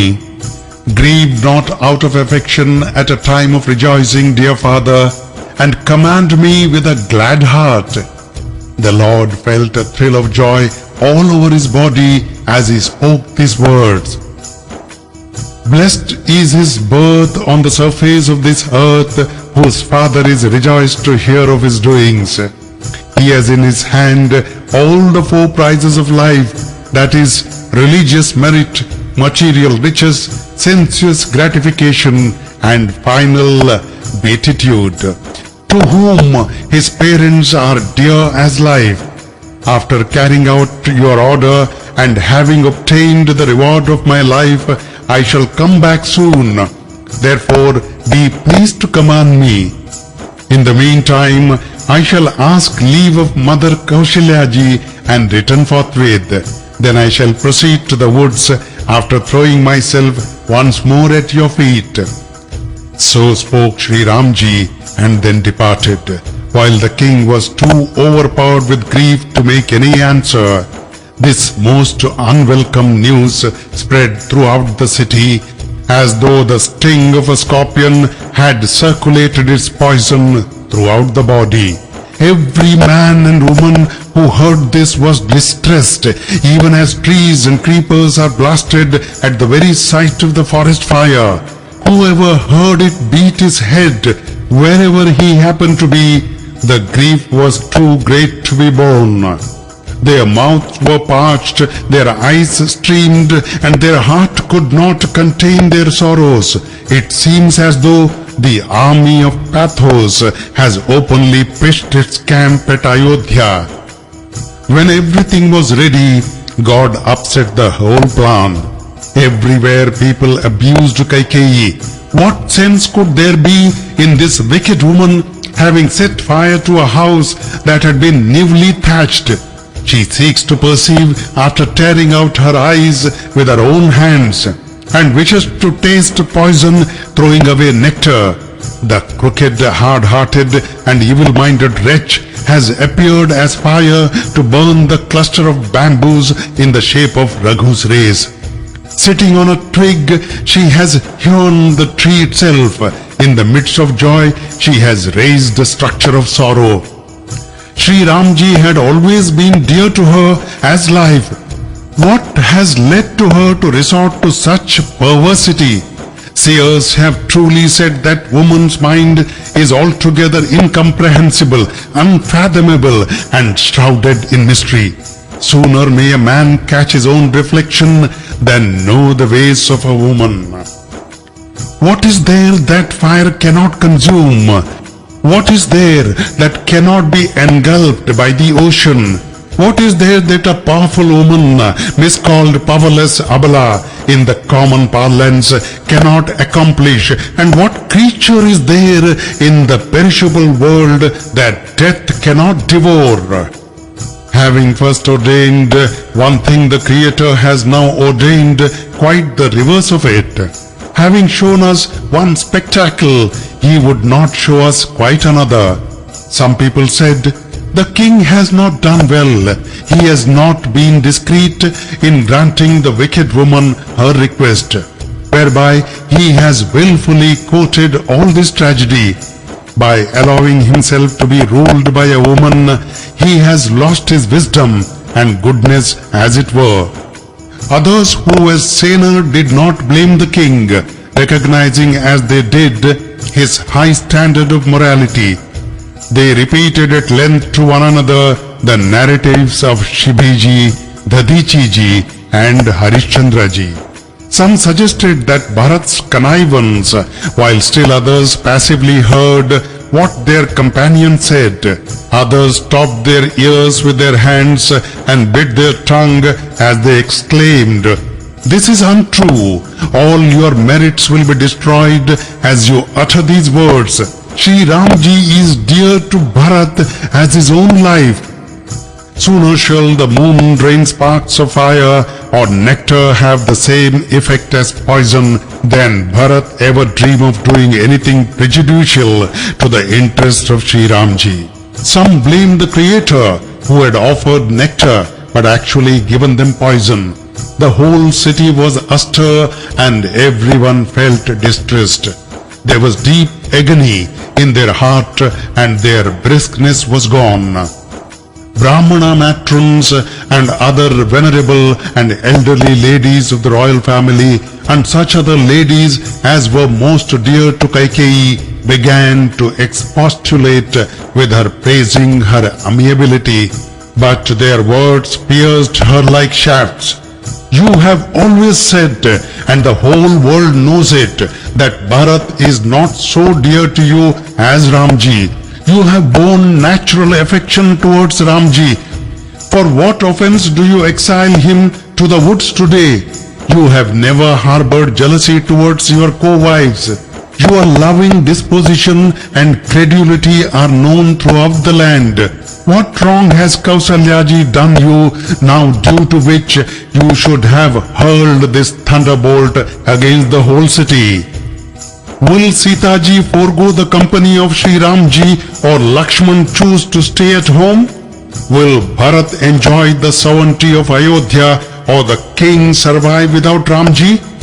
Pondering thus, banish anger from your breast, nor make yourself a storehouse of grief and infamy. By all means, install Bharat as the Prince Regent. But what need is there for exiling Ramji to the forest? Ramji is not covetous of sovereignty. He is a champion of righteousness and has no relish for sensuous pleasures. Let Ramji abandon his home and live with his preceptor. Ask this of the king as your second boon.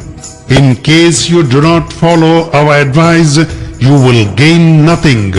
If you have only played some joke, let us know by openly declaring it. Does a son like Ramji deserve to be exiled to the woods? What will the world say about you when they hear of it? Up quickly and devise some means to avert grief and obloquy.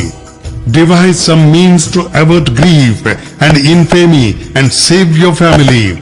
Forcibly dissuade Ramji from proceeding to the woods and make no other suggestion. As the day without the sun, as the body without the life, and the night without the moon, so the city of Ayodhya without the Lord of Tulsidas ji, Shri Ramji. Just consider this, O irascible lady. The advice that Kaikeyi's friends gave her was agreeable to her and salutary in consequence, but she gave no ear to it, tutored as she was by the mischievous humpback. She gave no reply and wore a sullen look due to the anger that could not be easily curbed. She stared at them as a hungry tigress would gaze on the herd of does. Finding her disease incurable, her friends left her saying as they went, "Wretched fool, fate could not brook her sovereignty and has betrayed her. She has done what nobody else would do." Men and women of the city thus lamented and showered numberless abuses on the wicked woman. They burned with terrible agony and sighed, "There can be no hope of life without Ramji," they said. The people were disconcerted at the thought of long separation, even as aquatic creatures get disturbed when the water in which they live begins to fail. Men and women alike were overcome with excessive grief. In the meantime, Lord Shri Ramji called on his mother, Kaushlya ji. He wore a cheerful look and had fourfold joy in his heart. He no longer feared lest the king should detain him. The mind of Shri Ramji, the hero of Raghu's race, resembled a young elephant newly caught with kingship for its chain. When he heard of the proposal for exiling him to the forest, he took himself as freed and felt overjoyed in his heart. The crown of Raghu's race, Shri Ramji, joined both his palms and cheerfully bowed his head at his mother's feet. She blessed him and clasped him to her bosom and scattered jewels and raiment around him in order to protect him from evil. The mother kissed his lips again and again with the tears of affection in her eyes and her limbs thrilling over with joy. Seating him in her lap, she pressed him once more to her heart, while milk flowed from her graceful breast due to excess of love. Her affection and joy were altogether beyond description. It seemed as if a pauper had attained the position of Kubera, the god of riches. Fondly regarding his lovely countenance, the mother spoke to him in endearing terms. Tell me, my dear child, I beseech you, when will be that delightful and auspicious hour, the beautiful culmination of piety, virtue and joy, and the highest reward of human birth, and for which all men and women long as anxiously as a thirsty pair of kataka birds for an autumnal shower during the brief period when the sun is in the same longitude as the constellation named Swati. I adjure you, my darling, to bathe quickly and take some sweet dish of your choice. See your father after that, my boy, for I protest it is already too late. Even on hearing these most agreeable words of his mother, which were blossoms, as it were, of the celestial tree of affection, laden with honey of joy and fountains of worldly prosperity, the bee of Shri Ramji's mind could not be lured by their charm. A champion of righteousness that he was, he clearly discerned the path of duty and spoke to his mother in exceedingly polite terms. Father has bestowed on me the kingdom of the forest, where there will be great opportunities for me in every way. Therefore, grant me leave with a cheerful heart, so that my journey to the forest may be attended with joy and blessing. Be not obsessed with erroneous fears due to affection, dear mother. By your goodwill, I shall be ever happy.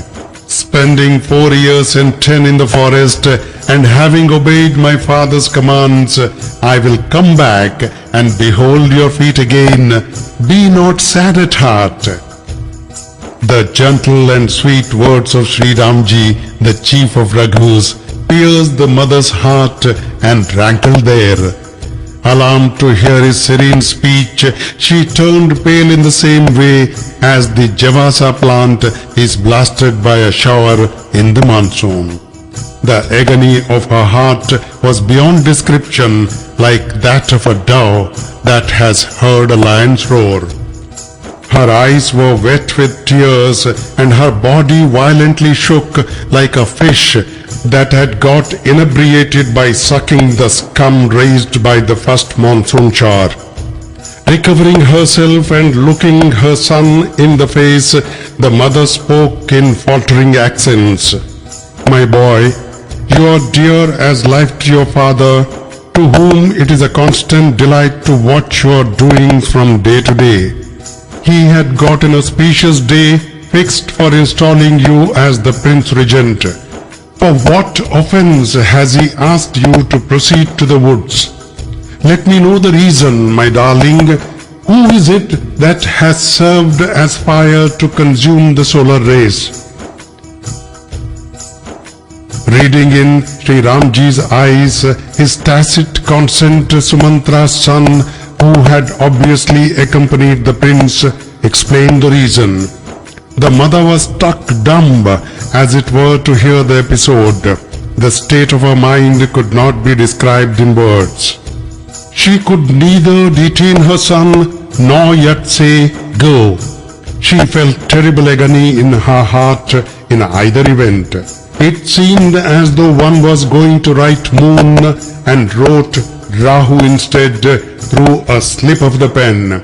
She said to herself, "The ways of the Creator Brahmaji are always adverse to all," she concluded. Kaushalyaji's judgment was swayed on the one hand by her sense of duty, and on the other she found herself on the haunts of a dilemma, like a snake that has caught hold of a muskrat. If I press my son and detain him, the moral code will be violated and bad blood would be created between brothers. And if I allow him to proceed to the woods, it will be a grievous loss. The queen thus found herself faced with an embarrassing situation and was overwhelmed with grief.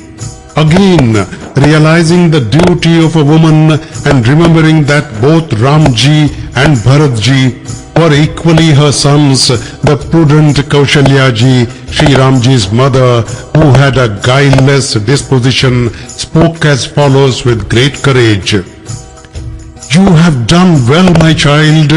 I swear a father's command is the most sacred of all obligations. that having promised to bestow on the kingdom of Ayodhya, your father has now decided to exile you to the woods does not make me the least sorry. But your absence from our midst will mean a terrible ordeal to Bharat, to the king himself and to the people. In any case, if it be your father's command alone, my boy, then go not, remembering that a mother ranks higher than one's father. If, on the other hand, both father and mother have asked you to proceed to the woods, then, of course, the forest will equal 100 cities like Ayodhya with the sylvan gods for your father, the sylvan goddesses for your mother, and the birds and beasts to wait upon your lotus feet. At all events, it is but proper for a king to dwell in a forest in the evening of his life. It is your tender age which fills my heart with agony. How blessed is the forest and how luckless Ayodhya that will be deserted by you, O crown of Raghu's line. If I ask you, my boy, to take me with you, your mind will be filled with doubt. You are supremely dear to all, my child. You are the life of our life, the vitality of our soul.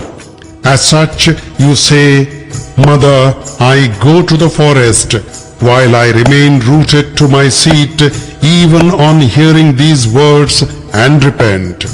Realizing this, I do not press my suit, exaggerating my false love.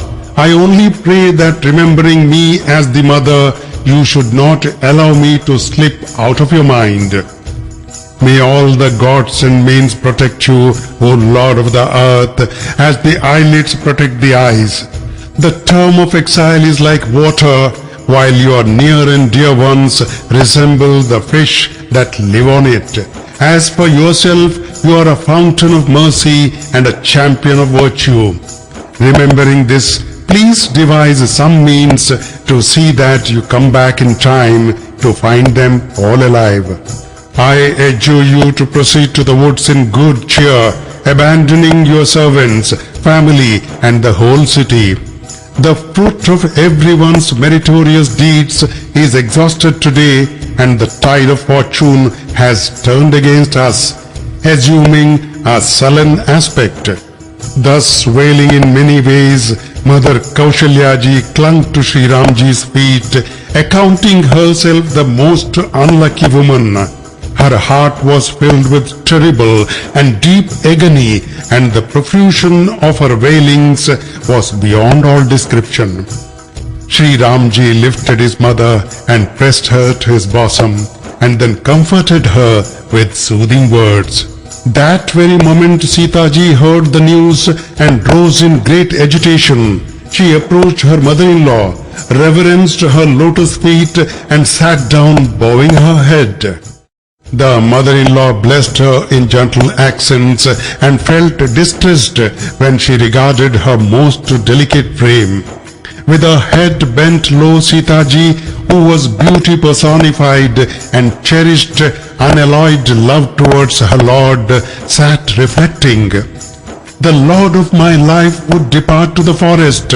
It is yet to be seen who will be the good fortune to accompany him, my body and soul together, or my soul alone. What good intends to do cannot be foreseen even partly. As she scratched the ground with the lovely nails of her toes, her anklets produced a musical sound, as if, so declared the poets, they lovingly prayed that Sita ji's feet may never abandon them. Seeing her shed tears from her charming eyes, Shri Ramji's mother broke the silence. Listen, my dear child. Sita is exceedingly delicate and the pet of her father-in-law and mother-in-law and the whole family. She has for her father Janakji, the jewel among princes, while her father-in-law is no other than the son of the solar race, your father. As for the Lord yourself, he is veritable moon for the lily-like progeny of the sun god, and a repository of goodness and beauty. Again, I have found in her beloved daughter-in-law, who is amiable and accomplished and beauty personified. I have treated her as the very apple of my eye and loved her even more. Nay, my very life is centered in Janaki ji. I have fostered her in many ways as the celestial creeper and nourished her by feeding her with the water of affection. Just when the creeper was about to blossom and bear fruit, God turned against me, and there is no knowing what will be the consequence. Born invariably on a bedstead, seat, swing, or my own lap, Sita has never set her foot on hard ground. I have been tending her like a life-giving herb and never asked her even to stir the wick of a lamp. The same Sita would accompany you to the woods and awaits your brothers, O Lord of the Raghus. How can a female kakora bird who loves to feed on the nectar borne on the rays of the moon bear to fix her gaze on the sun? Hosts of wild elephants, lions, demons, and other fell creatures roam about in the woods. Can a beautiful life-giving herb fit in with a poison wood, my boy? For residing in the forest, God has created coal and beal girls who are foreign to sensuous pleasures. Adamantine by nature, like the insect living on stone, they never experience any hardship in the woods. Another class fit for the forest is the hermit woman, who has renounced all pleasures for the sake of penance. But how, my son, will Sita live in the forest? She who is frightened to see even the picture of a monkey is a female cygnet, who disports in the lovely lotus beds of the Manas lake, fit for a muddy puddle. First ponder this, then as you order, I will instruct Janakji's daughter. If she stays at home, the mother continued, that will mean a great solace to me. When Shri Ramji, the hero of Raghu's race, heard this endearing speech of his mother, imbued as it were with the nectar of grace and affection, he comforted her by addressing tender and wise words to her, and then he started admonishing Janaki by disclosing to her the advantages and disadvantages of the forest life. Even though he hesitated in speaking to her in the presence of his mother, he realized within himself the emergency of the situation and said, "Listen to my advice, O princess, and do not misunderstand me. If you wish well of me as well as of yourself, please accept my suggestion and stay at home. You will be obeying my order and rendering service to your mother-in-law by remaining at home. O good lady, you will be benefited in every way. For a woman, there is no other duty more sacred than reverently adoring the feet of her husband's parents. Whenever my mother thinks of me and feeling disconsolable due to her love for me, loses her balance of mind, you console her, my love, with soothing words by narrating old legends to her. I tell you sincerely and solemnly, it is for my mother's sake, O charming lady, that I leave you here. By staying at home in deference to my wishes, you will easily obtain the reward of virtue approved by one's elders and the Vedas, whereas by giving themselves over to obduracy, the sage Galav and King Nahush and all others suffered great hardships. As for myself, listen, O fair and sensible lady, I will soon return after redeeming my father's word. Days will steal away quickly, therefore heed my advice, O charming lady. If on the other hand you persist in your obstinacy due to your affection for me, O pretty girl, you will eventually come to grief. The forest is rugged and most dreadful with this terrible heat, cold, rain and blast. The tracks are beset with prickly grass and thorns and stones of various kinds, and you will have to tread them without any protection for the feet. Your lotus-like feet are delicate and lovely, while the paths are most difficult and intercepted by huge mountains, caves and chasms, streams, rivers, rivulets that are unapproachable, unfathomable and terrible to look at. Bears and tigers, wolves and lions and elephants raise such a cry as staggers one's presence of mind. The ground will be your couch and the bark of trees your raiment, while bulbs, fruits and roots will be your food. And do you think even these things will be available to you all round the year? You will get everything according to its season. Man-eating demons roams about in the woods and assume all sorts of deceptive forms. The water of the hills is exceedingly unwholesome. The hardships of the forest are beyond all description. There are terrible serpents and fierce wild birds and multitudes of demons who steal both men and women. The boldest shudder at the very thought of the forest, while you, O fawn-eyed lady, are timid by nature. You are not fit for the woods, O fair lady. The world will revile me when they hear that I am taking you to the forest.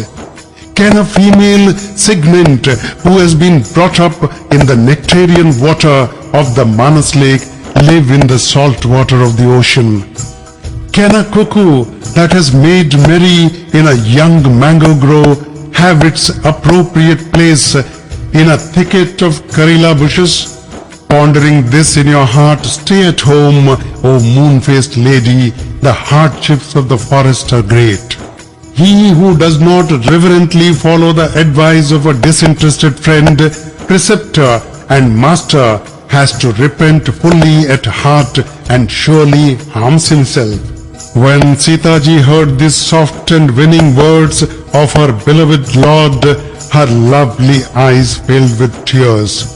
His soothing advice proved as scorching to her as a moonlit autumnal night to a female Chakravaka bird. Videha's daughter could make no answer. She was filled with agony to think that her pious and loving Lord would leave her behind.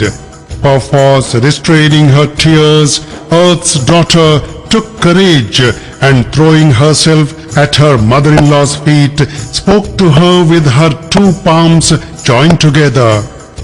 Forgive, O venerable lady, my great impudence.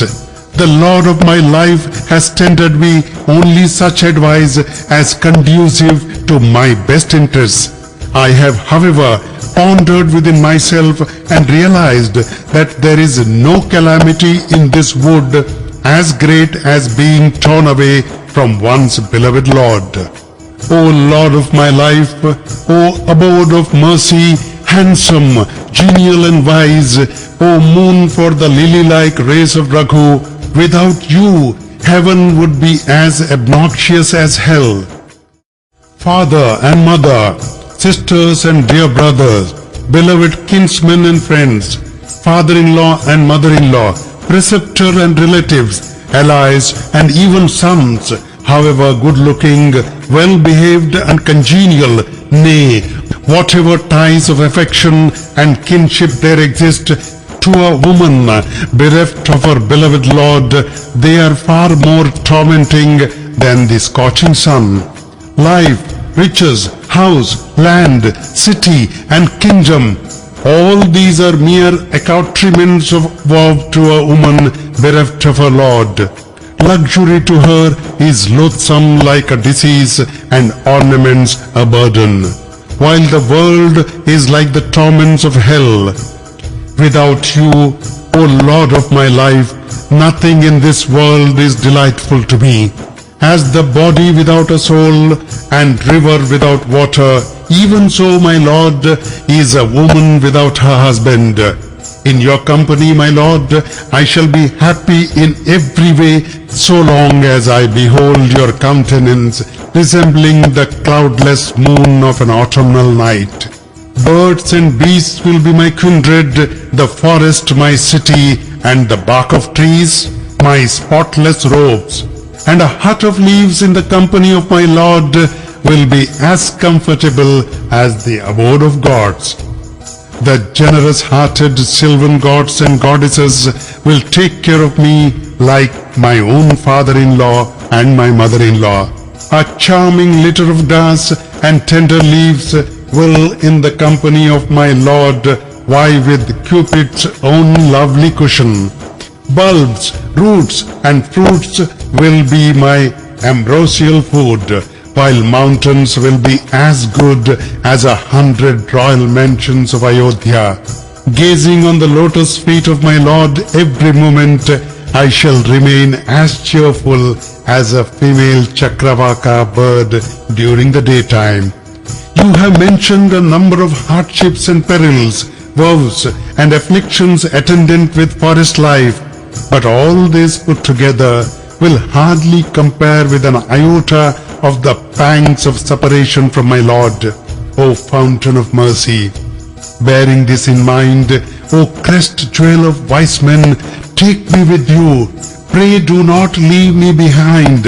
I refrain from making a lengthy submission, my Lord, knowing as I do that you are all merciful and have access to the hearts of all. If you leave me in Ayodhya till the expiry of your exile, you may rest be assured that I shall not survive. O friend of the afflicted, O handsome and congenial Lord, O storehouse of amiability and affection. As I walk along the road, I shall know no fatigue, gazing on your lotus feet all the while. I shall render all sorts of service to my beloved Lord, and shall relieve him of all the toil occasioned by the journey. Laving your feet and resting in the shade of a tree, I shall fan you with a cheerful heart. Beholding your swarthy form bedwed with the sweat and casting a look on the Lord of my life, I can have no occasion for grief. Spreading grass and leaves of trees on an even patch of ground, this handmaid of yours will knead your feet overnight. Even as I gaze on your tender form again and again, hot winds will have no effect on me. Who can dare look at me when I am by the side of my Lord, any more than a hare or jackal would regard a lioness? How true it is that I am delicate of body while my Lord is fit to bear the hardships of a forest life, that it behoves you to undergo penance while it is worthwhile for me to loll in luxuries. When my heart refuses to be rent even on hearing such cruel words, I am sure my wretched self shall live to bear the terrible pangs of separation from my Lord. So saying, Sita ji was overwhelmed with distress. She could not bear her Lord's separation even in words. Seeing her condition, the Lord of Raghus was convinced in his heart of hearts that if left behind against her will, she would not survive. The all-merciful Lord of the solar race therefore said, "Give up lamentation and accompany me to the forest. Grief is out of season today. Prepare yourself for the journey to the woods at once." Consoling his beloved consort with these endearing words, the Lord threw himself at his mother's feet and received her blessings. Pray return soon, relieve the people's distress, and see that your heartless mother is not forgotten. Shall the tide of my fortune ever turn, O goodness, that I may behold the charming pair with my own eyes again? When my dear son will arrive, that auspicious day and blessed hour that your mother shall live to see your moon-like countenance. When again shall I call you my darling, my pet child, O Lord of Raghus, O chief of Raghu's race, my boy, and summoning you, clasp you to my bosom and gaze upon your limbs with delight. Seeing that his mother was too overwhelmed with emotion to speak any more and was greatly agitated, Shri Ramji consoled her in various ways. The gravity of the occasion and the intensity of affection was more than one could describe. Janakji's daughter then threw herself at her mother-in-law's feet and said, I tell you, mother, I am most unlucky in that at a time when I should have served you, heaven has exiled me to the forest and has refused to grant my desire. Pray be not perturbed any more, but at the same time cease not to entertain kindly feelings towards me. Relentless is fate, and there is no fault of mine either. The mother-in-law was so distressed to hear Sitaji's words that I have no words to describe her condition. Again and again she pressed her daughter-in-law to her breast and recovering herself admonished and blessed her.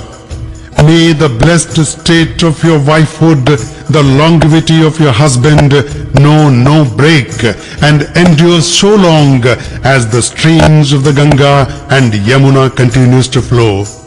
The mother-in-law blessed and admonished Sitaji in various ways, and the latter parted from her most affectionately, bowing her head at her lotus feet again and again.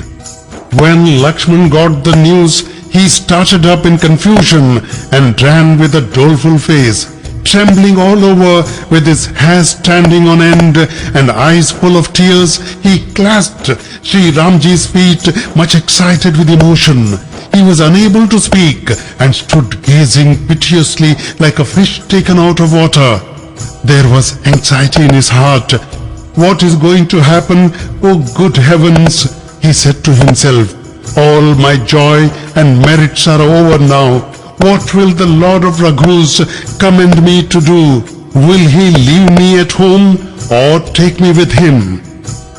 When Shri Ramji saw his brother with joined palms, having renounced his home and reckless about his own body, he addressed him in the following words, well versed as he was in the rules of correct behavior and an ocean of amiability, love, artlessness and joy. Pray do not lose your balance of mind out of affection, dear brother, and be convinced in your heart of hearts that the end will be a happy one. Those who reverently and unconstrainedly follow the advice of their father and mother, preceptor and master, have reaped the fruit of their birth, or else their coming into this world has been in vain. Bearing this in mind, brother, listen to my advice and wait upon the feet of our father and mothers. Bharat and Shatrughan are not at home while the king is aged and full of grief for my sake. If I proceed to the woods taking you with me, Ayodhya will be rendered completely masterless, and the preceptor and parents, the people as well as the family, all will be subjected to a spell of terrible suffering. Stay then to comfort all, otherwise, brother, we shall incur great sin. A king whose reign brings suffering to his beloved people surely deserves an abode in hell. Bearing in mind this maxim, dear brother, stay at home. Hearing this, Lakshman felt much distressed. He turned pale at these soothing words in the same way as a lotus is blessed when touched by frost. Overwhelmed with emotion, he could not answer, but clasped his brother's feet in anguish.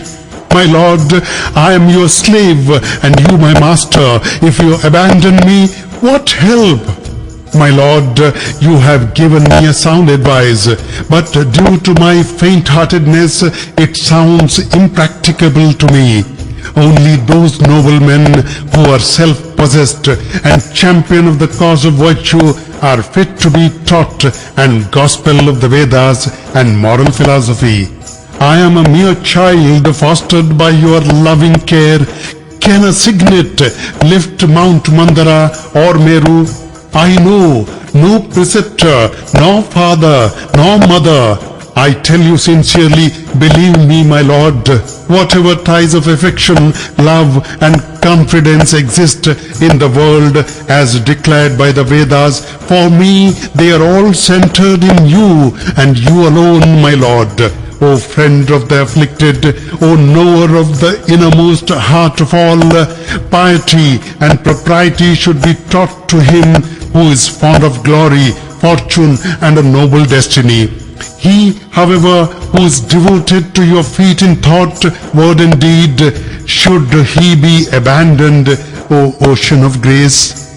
Hearing these soft and polite words of his noble brother, the all-compassionate Lord clasped him to his bosom and consoled him, perceiving that he had lost his nerve through love.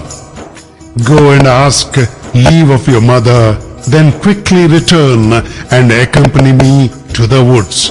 Lakshman rejoiced to hear these words from the chief of Raghus. Great was his gain and a mighty loss was averted. He went up to his mother, delighted at heart as a blind man who had regained his lost vision. Approaching her, he bowed his head at her feet, while his heart was with Shri Ramji, the delighter of Raghu's race, and Janakji's daughter. Finding him depressed in spirit, the mother inquired the reason. When Lakshman related at length the whole incident, Sumitraji was alarmed to hear his cruel report as a doe on finding wildfire all about her. Lakshman apprehended that things would take a wrong turn that day and that his mother would frustrate his plans due to her affection. He therefore felt nervous and hesitated in asking leave of her, for he thought within himself, "Good God, will she allow me to accompany Shri Ramji or not?" Remembering the beauty, amiability and noble disposition of Shri Ramji and Sita ji, and considering the king's affection for them, Sumitraji beat her head, and she perceived that the wicked queen Kekai had played him foul. Perceiving that the time was unpropitious to them, she collected herself and, possessing as she did a naturally good heart, spoke in gentle words. "My dear son, Videha's daughter is your mother, while Ram, who loves you in every way, is your father. Ayodhya is there where Ram dwells. There alone is the day where there is sunlight. If Sita and Ram are really proceeding to the woods, you have no business in Ayodhya. One's preceptor, parents, brother, gods and master, all this should be tended as one's own life. Ram, however, is dearer than life, the soul of our soul and the disinterested friend of all. Whosoever are worthy of adoration and most dear to us should be accounted as such only in so far as they are related to Ram. Bearing this in mind, accompany him to the forest and derive, my boy, the benefit of your existence in the world. It is your great good fortune as well as of mine. I solemnly declare that your mind has sincerely taken up its abode in Ram's feet. That woman alone can be said to have borne a male issue whose son is a devotee of Ram, the Lord of Raghus. Otherwise, she had better remain issueless, for she who deems herself fortunate in having a son hostile to Ram has yearned in vain. It is due to your good fortune that Ram is proceeding to the forest. There is no other ground for his doing so, my boy. The highest reward of all meritorious acts is verily this, to have spontaneous love for the feet of Sita and Ram. Never give way even in a dream to passion, anger, jealousy, arrogance or infatuation. Giving up all sorts of morbid feelings, serve them in thought, word and deed. You will be happy in every way in the forest, since you will have with you your father and mother in Ram and Sita. Take care, my son, that Ram may be put to no trouble in the woods. That is my admonition to you. My admonition to you, my dear child, is this. It is up to you to see that Ram and Sita lead a happy life in the forest through your good offices, and forget their father and mother, near and dear ones, as well as the amenities of city life. Having thus admonished the Lord of Tulsidas ji, Sumitra ji granted him leave to accompany Shri Ram ji, and then invoked her blessing on him. May your devotion to the feet of Sita and the hero of Raghu's race be constant and untainted and ever new. Bowing his head at his mother's feet, Lakshman left at once, with a timid heart apprehending any further development that might balk his plans and interfere with his accompanying Shri Ramji to the forest. It looked as if a deer had luckily succeeded in bursting a strong snare and made good his escape. Lakshman went straight to where the Lord of Janki, Janakji's daughter, was. He was glad at heart to find himself in the company of his beloved brother. Bowing to the charming feet of Shri Ramji and Sita ji, he accompanied them to the king's palace. The men and women of the city said to one another, "How strange that God well-nigh fulfilled our hopes and then shattered them." With emaciated bodies, a sorrowful heart and a doleful face, they felt miserable as a bee that has been robbed of its honey. They wrung their hands, beat their heads, and lamented like birds that had been clipped of their wings and were restless without them. A huge crowd had collected at the entrance of the royal palace, and there was untold grief which knew no bounds.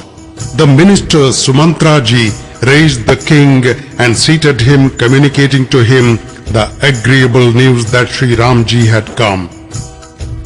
When he saw his two sons with Sita, his distress was profound. The king felt much agitated as he gazed on his two sons with Sita. Overwhelmed with emotion, he pressed them to his bosom again and again. The king was too restless to speak.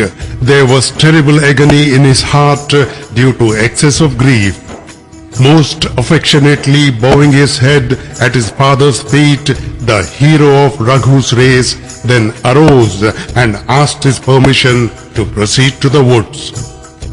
"Father, give me your blessings and commands.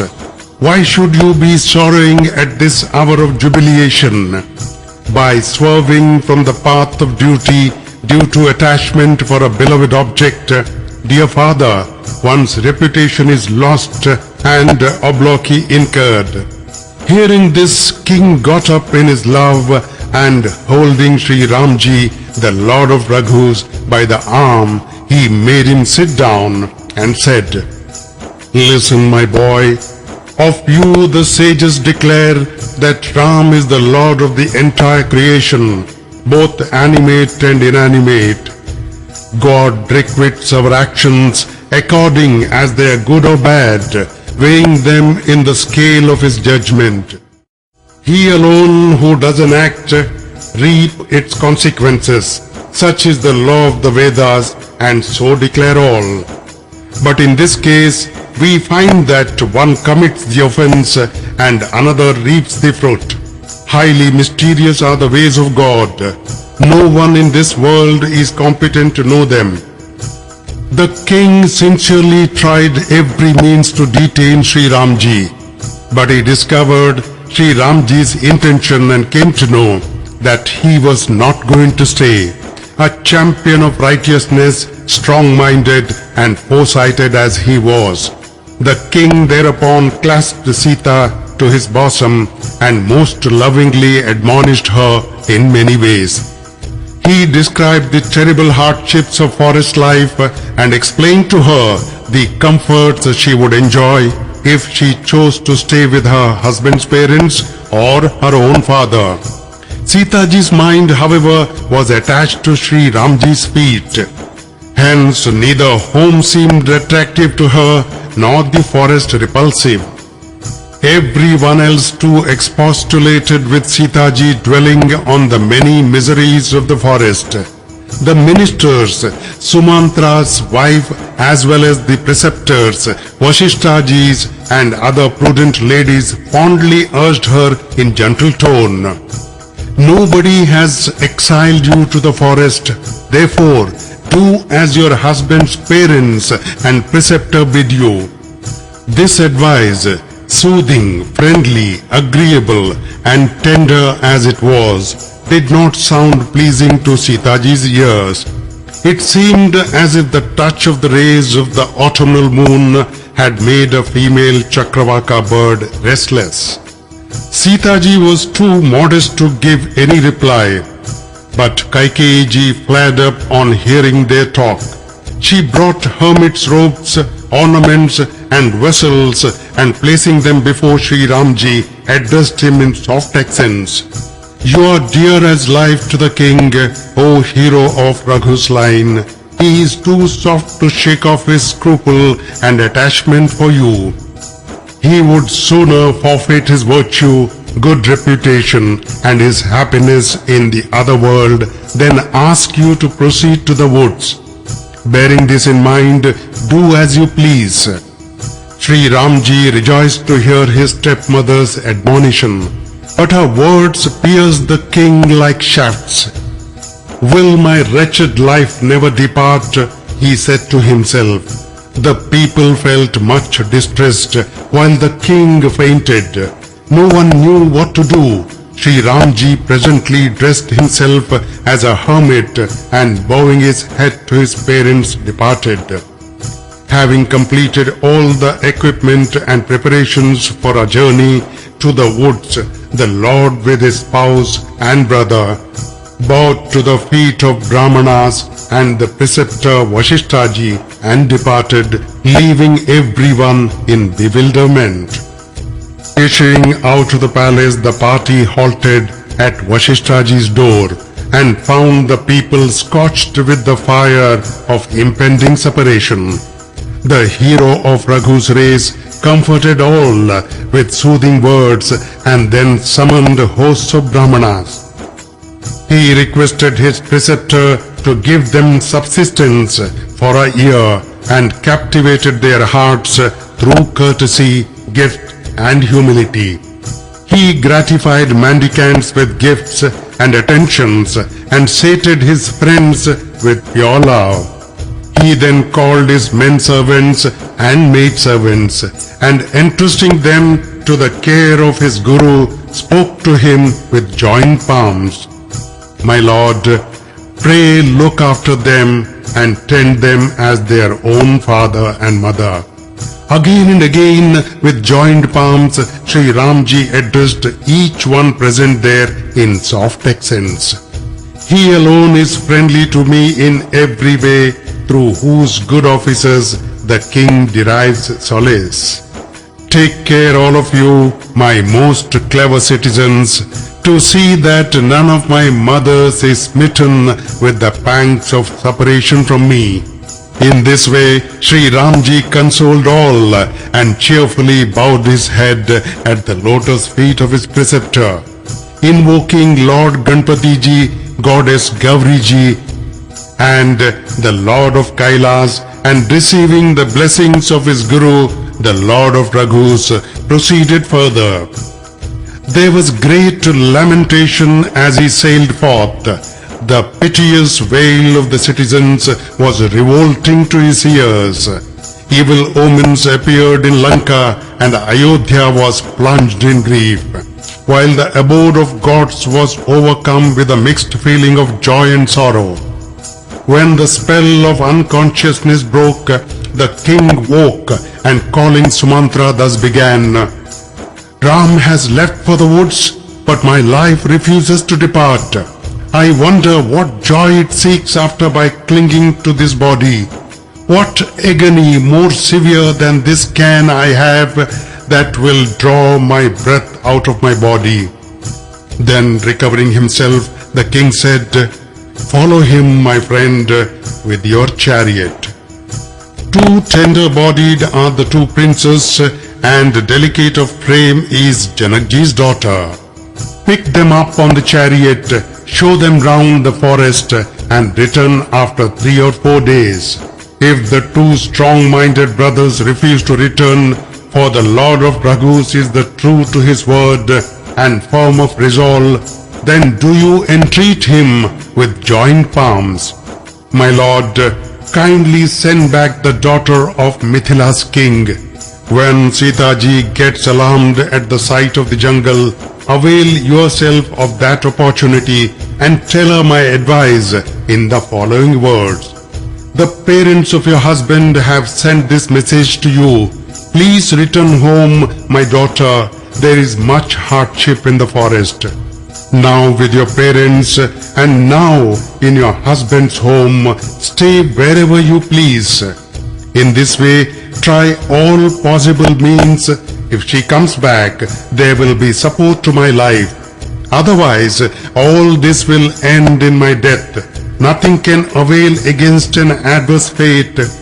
So saying, the king dropped unconscious on the ground, exclaiming, Bring Ram, Lakshman and Sita and show them to me. Receiving the king's command, Sumantra bowed his head to him, and having got ready a most swift chariot, went to the outskirts of the city, where Sita ji and the two princely brothers were. Then Sumantra delivered to them the king's message, and with humble submission persuaded Shri Ramji to ascend the chariot. Having mounted the chariot, Sita ji and the two brothers set out on their journey, mentally bowing their head to Ayodhya. Finding Ayodhya masterless with the departure of Shri Ramji, all those who had assembled there followed in their wake with an agitated mind. Shri Ramji remonstrated in many ways, an ocean of compassion that he was, and the crowd turned homewards. But dragged by the affection they bore for him, they came back and joined the party once more. Ayodhya presented a most dismal appearance, as though it were the dark night of the final dissolution of the universe.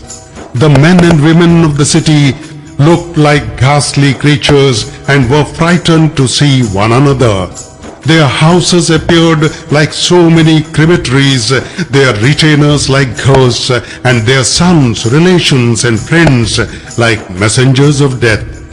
Trees and creepers in the gardens withered, while streams and ponds repelled the eyes. The numberless horses and elephants, animals kept for pleasure, urban cattle, kataka birds, peacocks, cuckoos, chakravakas, parrots and mynas, cranes and swans, and kakoras. All stood restless due to their separation from Shri Ramji. They looked like so many pictures drawn here and there. The city resembled an extensive and thick forest full of fruits, and the many men and women residing therein represented so many birds and beasts. God assigned Kekai the role of a Bhil woman who set the whole forest in a fierce blaze. The people could not bear the fire of separation from the chief of Raghus, and they all ran away in distress. They all came to this conclusion in their mind: there can be no happiness without Ramji, Lakshman and Sita ji. The whole community will live where Ramji takes up his abode. Without the hero of Raghu's race, we have no business in Ayodhya. Having thus firmly resolved, they followed him, forsaking their happy homes, which were the envy of gods. Can the pleasures of sense overpower those who hold the lotus feet of Shri Ramji dear to their heart? Leaving the children and aged people in their homes, all the citizens accompanied Shri Ramji, and the Lord of Raghus made his first day's halt on the bank of the Tamsa river. When the Lord of Raghus saw his people overwhelmed with love, his tender heart was much afflicted. Lord Shri Ramji, who is all compassion, he is readily touched by others' pain. Addressing them in affectionate, soft and agreeable tones, he comforted all in ways more than one. He also gave them varied instructions in their moral duty, but overmastered by love, they would not turn back, even though urged to return. Shri Ramji could not afford to take leave of his amiable disposition and loving nature. The Lord of Raghus thus found himself in a fix. Overpowered by grief and toil, the people fell asleep, and the deluding potency of gods further helped to benumb their mind. When 2 watches of the night had passed, Shri Ramji addressed the minister in endearing terms. Father, drive the chariot in such a way as to mix up with the tracks. By no other means can our object be accomplished. Bowing their head to the feet of Lord Shambhuji, Shri Ramji, Lakshman and Sita ji mounted the car, and the minister Sumantra immediately drove the chariot now in one direction and now in another, thus confusing the tracks. All the people woke up at daybreak. The Lord of Raghus has gone, they loudly exclaimed. Nowhere could they find the tracks of the chariot and ran about in all directions crying, Ramji, oh Ramji! It seemed as if a bark had foundered in the ocean, as a result of which the party of merchants that had boarded it felt much agitated. Everyone explained to the other how Ramji had forsaken them, perceiving their distress. They condemned themselves and praised the fish that died as soon as they were taken out of water, and said to one another, a curse on our life without the hero of Raghu's race. If God has torn us from our beloved, why did he not vouchsafe death to us on our asking? Thus wailing in a variety of ways, they all returned to Ayodhya full of remorse. The anguish of the parting was terrible beyond words. Everyone survived in the hope of seeing Ramji on the expiry of the term of exile. Men and women alike started religious observances and fasts for ensuring Shri Ramji's return. They were as miserable as the male and female Chakravaka bird and the lotus flower are in the absence of the sun. Accompanied by Sita ji and the minister of two brothers, arrived at Sri Rangverpur. Beholding the celestial stream Ganga, Shri Ramji alighted from his car and fell prostrate on the ground with great joy. Lakshman, Sita ji and the minister too made obeisance, and Shri Ramji rejoiced in common with them all. A fount of all joys and blessings, the Ganga brings all delight and drives away all sorrow. Narrating numerous anecdotes connected with it, Shri Ramji gazed on the waves of the Ganga and told the minister, his younger brother Lakshman and his beloved consort, the transcendent glory of the celestial stream. They took a plunge in the river, and the fatigue of the journey was gone, and their hearts rejoiced when they drank of its holy water. That he whose very thought relieves the great toil of transmigration should feel fatigued shows that he imitated the ways of the world. The glory of Raghu's race, who is a fountain of pure existence, knowledge and bliss, performed actions similar to those of a human being and which constitute a bridge to cross the ocean of mundane existence. When Guha, the Nishad, got this news, he gladly called together his near and dear ones, and taking by way of presents, fruits and roots in baskets slung across their shoulders, he proceeded to meet the Lord with infinite joy in his heart. Prostrating himself on the ground and placing the presents before the Lord, he gazed on him with great affection. The Lord of Raghus, who is won by natural affection, seated him by his side and inquired about his welfare. The sight of your lotus feet, my Lord, is the root of all welfare. I can now count myself as a blessed man. My land, house and fortune are yours, Holy Sire. My family and myself are your humble servants. Do me the favor of visiting my town and confer dignity on me. Let everyone envy my lot. Everything you have said is true, my wise friend, but my father has commanded me otherwise. The 4 years and 10 my home shall be in the woods, and my mode of life, dress and food shall be that of a hermit. Hence my staying in a village would be hardly advisable. Guha was deeply distressed to hear this. Beholding the beauty of Shri Ramji, Lakshman and Sita ji, men and women of the village feelingly said, "What sort of parents or friend can they be who have sent such children to the forest?" Other people said, "The king has done well in that God has thereby rewarded our eyes." The chief of the Nishads then pondered within himself and perceived a charming Ashoka tree. He took the Lord of Raghus to the spot and showed it to him.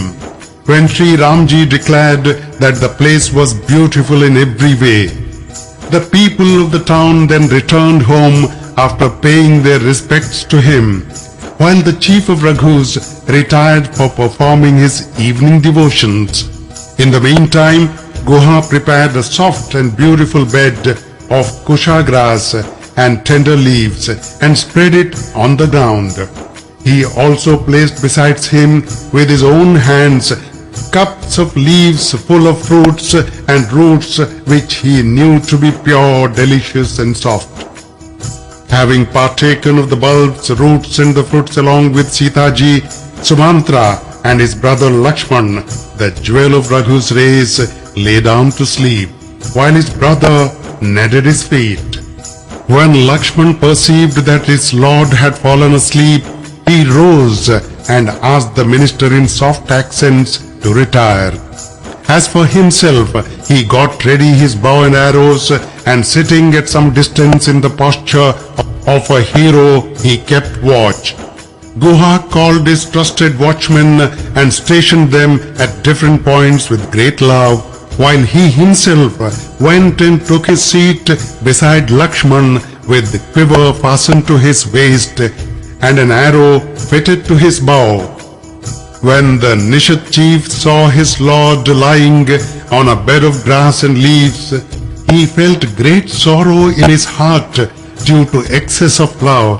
The hair on his body bristled, tears flowed from his eyes, and he addressed the following affectionate words to Lakshman. "The king's palace is naturally charming. Even Indraji's residence can hardly stand comparison with it. Its beautiful attics are built of precious gems and are so lovely as though the god of love has constructed them with his own hands.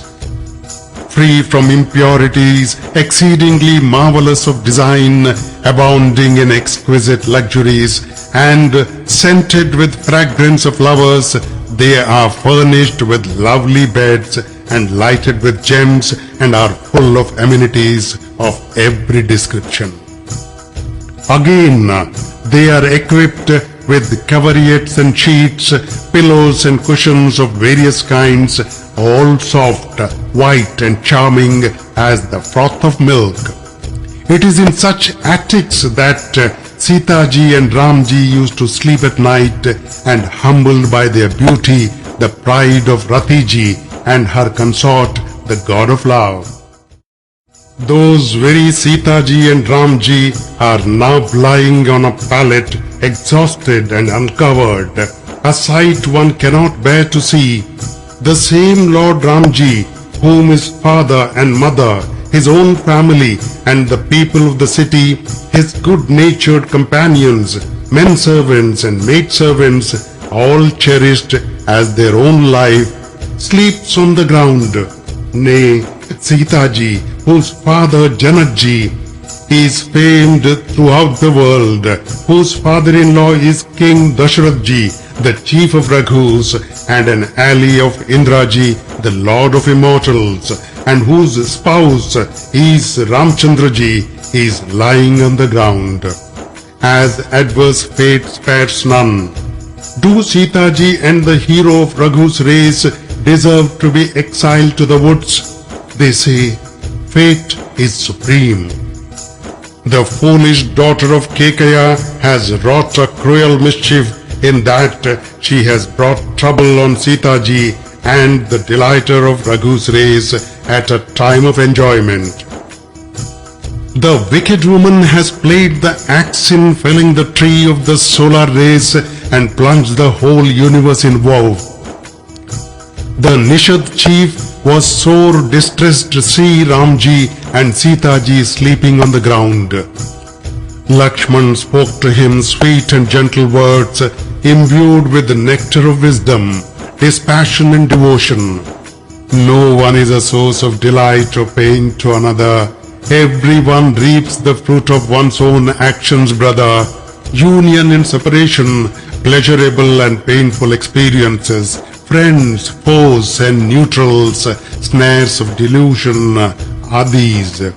Even so, birth and death, prosperity and adversity, destiny and time, and all the illusion of the world, lands, houses, wealth, town and family, heaven and hell, and all the phenomena of the world, nay, whatever is seen, heard, or thought of with the mind has its root in ignorance.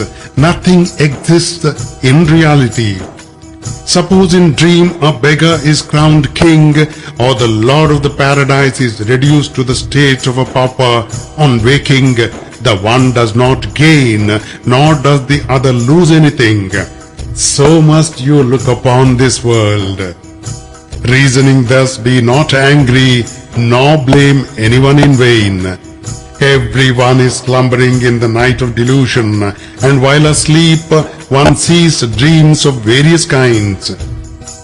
In this night of mundane existence, it is yogis alone who keep awake, yogis who are in the quest of the highest truth and remain aloof from the world.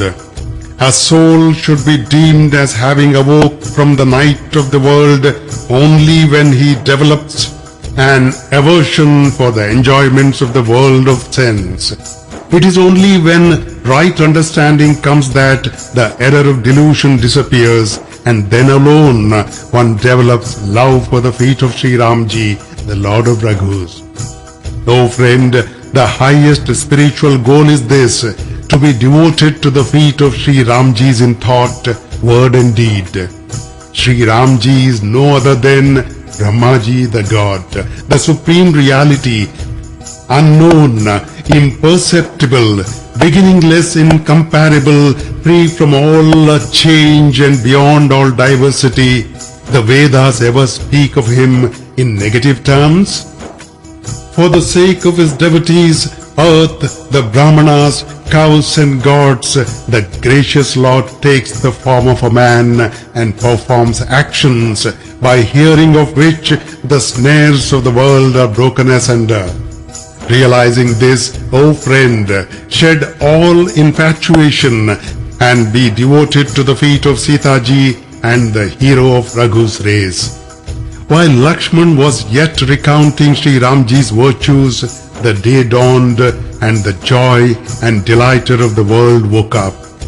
After finishing all purificatory acts, Sri Ramji, who was all pure and wise, performed his ablutions and sent for some milk of the banyan tree. He as well as his brother then matted the hair on their heads, a sight which filled the eyes of Manthara with tears. With great agony in his heart and a doleful face, he joined his palms and spoke in most piteous accents. The king of Kaushlya, my lord, charged me thus: "Take the chariot and go with Ramji. Let him see the forest and bathe in the Ganga, and then speedily bring the two brothers back. Setting at rest all their doubts and scruples, do bring Lakshman, Ramji and Sitaji back to their home. The king has commanded me thus. I shall, however, do as my lord bids me. I assure you." Having supplicated in this way, Sumantra fell at the Lord's feet and wept like a child.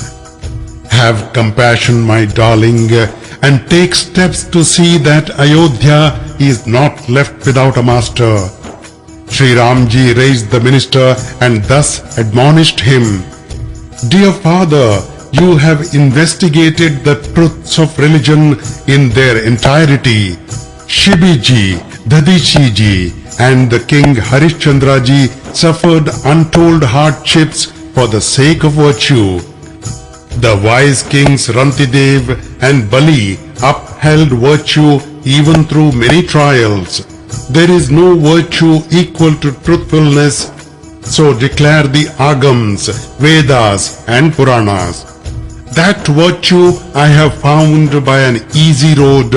By abandoning it, I shall be reviled in all the three worlds. To a man who is highly esteemed, infamy causes agony as terrible as 1,000,000 deaths. Father, what more shall I say to you? By urging something in reply, I shall incur sin." Clasping the feet of my father and conveying my repeated obeisance to him, pray to him with joined palms: "Be not troubled in any way on my account, dear father. You too are extremely kind to me as my own father. Hence I pray with my joined palms, sire, do everything in your power to see that my father does not feel miserable on account of grief for us." Hearing this conversation between the Lord of Raghus and the minister Sumantra, the Nishad chief and his people felt much distressed. Thereafter Lakshman made some poignant remarks, but the Lord stopped him, knowing his words to be highly objectionable. Feeling much abashed, Sri Ramji adjured Sumantraji by the love he bore him not to repeat Lakshman's words. Sumantraji then reproduced the king's message: "Sitaji will not be able to endure the hardships of the forest. Therefore, both Ramji, the chief of Raghus, and yourself, Sumantraji, should endeavor to see that Sitaji returns to Ayodhya. Otherwise, left entirely without any support, I shall not survive even as a fish without water." There is every comfort both in our parents' home as well as with the parents of our Lord. Therefore, Sitaji can live at ease wherever she pleases at a particular time till this adversity ends. The piteous and affection with which the king's entreaty was attended cannot be expressed in words. On hearing his father's message, the all-merciful Lord admonished Sitaji in countless ways. "If you return, the affliction of your mother-in-law and father-in-law, your preceptor, and all your near and dear ones will cease." In response to her lord's advice, King Videha's daughter said, "Listen, most loving lord of my life. My all-compassionate and supremely wise master, can a shadow be torn away from its substance?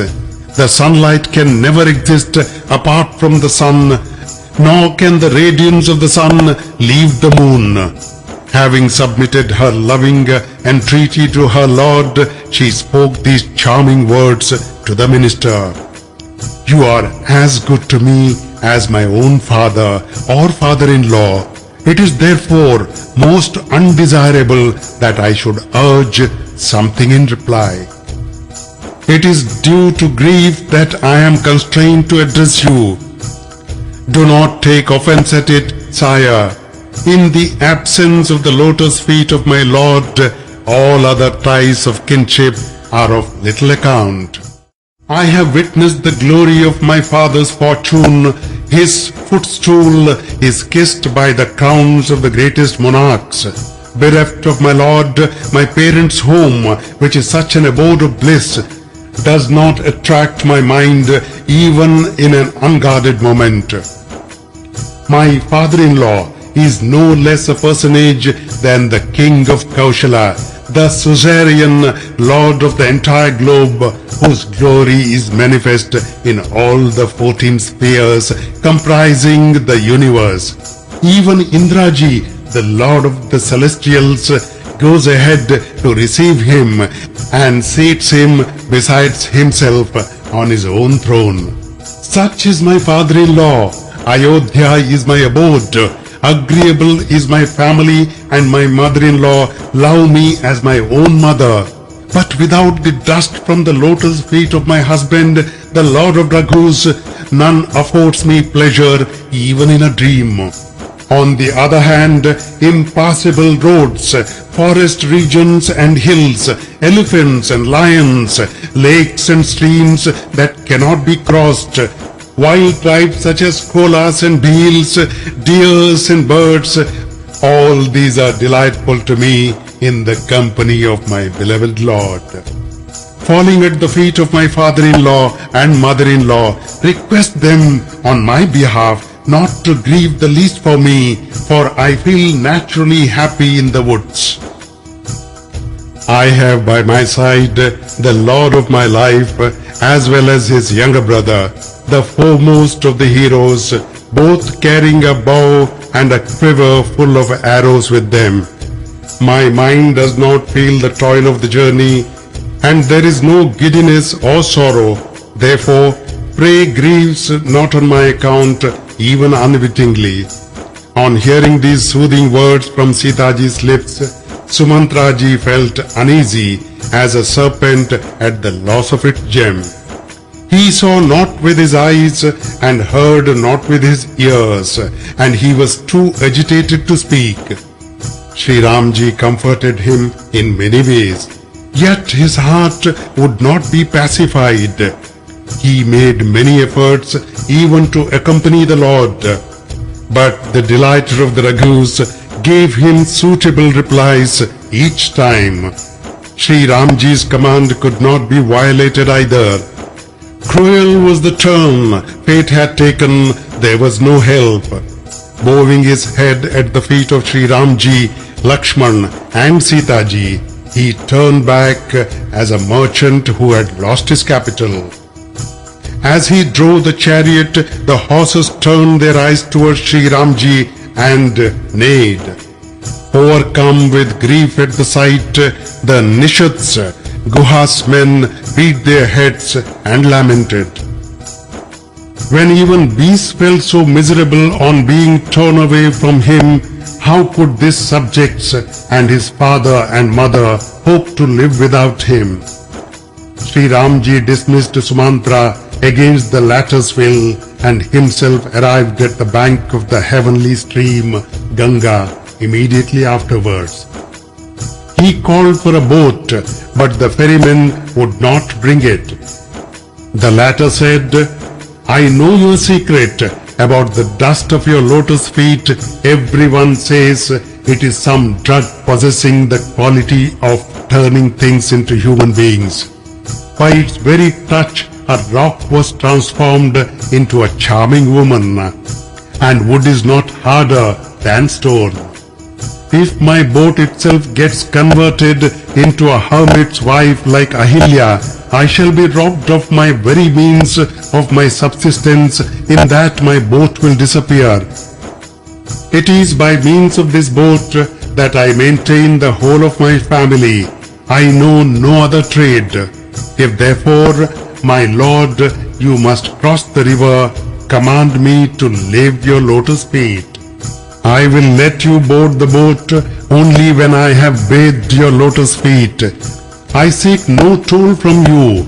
I swear by you, O Ramji, as well as by King Dashrath ji, that what I tell you is all true. Let Lakshmanji shoot me with his arrows if he will. But until I have washed your feet, I will not, O gracious Lord of Tulsidas ji, ferry you across. On hearing these words of the ferryman, mysterious though imbued with love, the all-merciful Lord looked at Janakji's daughter and Lakshman and smiled. The all-compassionate Lord smilingly said, "Do that which may prevent the loss of your boat. Bring water at once and lave my feet. We are getting late. Take us across." The same gracious Lord, by uttering whose name only once men crossed the boundless ocean of mundane existence, and for whose 3 strides the universe proved too small, thus importuned an ordinary boatman. Though bewildered by the Lord's words, the celestial river Ganga rejoiced on beholding the nails of his toes. On receiving Shri Ramji's command, the ferryman brought a wood basin full of water. In great joy and with a heart overflowing with love, he proceeded to bathe the Lord's lotus feet. Raining flowers on him, all the gods envied his lot and said there was none so meritorious as he is. Having laved the Lord's feet and drunk of the water in which they had been immersed along with the other members of his family, he thereby transported the souls of his deceased forebears across the ocean of metempsychosis and then gladly took the lotus across the Ganga. Getting down from the boat, Sita ji and Ramji stood on the sands of the Ganga along with Guha and Lakshman. The ferryman too got down and fell prostrate before the Lord, who felt uncomfortable at the thought that he had given nothing to the ferryman. Sita ji, however, who could read the mind of her beloved Lord, took off her bejeweled ring with a cheerful heart. The gracious Lord said, "Take your toll." But the ferryman clasped his feet in great distress. "What have I not already received, my Lord? The fire of my errors, sorrows, and indigence has been quenched today. I worked for my livelihood for a long time. It is only today that God has given me an adequate and handsome return. By your grace, my compassionate Lord, I want nothing now. While returning whatever you bestow on me, I shall thankfully accept that boon." The Lord as well as Lakshman and Sita ji did their utmost, but the ferryman would not accept anything. The all-merciful Ramji therefore dismissed him after bestowing on him the boon of unalloyed devotion. The Lord of Raghu's race then bathed in Ganga, and after worshipping a newly made clay image of Shivji, bowed his head to the deity. With joined palms, Sita ji addressed the celestial river Ganga. "Mother, pray accomplish my desire that I may return with my husband and his younger brother and worship you." In response to Sita ji's prayer, steeped as it was in the nectar of love, the following happy utterances came from the holy stream. "Listen, O Vaidehi, Videha's daughter, beloved consort of Shri Ram, the chief of Raghu's line, who in this world is not aware of your glory. People become masters of the heavens' quarters the moment you look at them, and all supernatural powers wait upon you with joined palms. By addressing an humble prayer to me, you have done me a favor, and exalted me. Yet, O venerable lady, bless you I must, just in order to fulfill my speech. With your beloved Lord and his younger brother, you shall safely return to Ayodhya. Every wish of your heart shall be accomplished, and your bright glory shall spread throughout the world. Sita ji rejoiced to hear these benedictory words of Goddess Ganga and to find her favorably disposed. Then the Lord said to Guha, "Go home."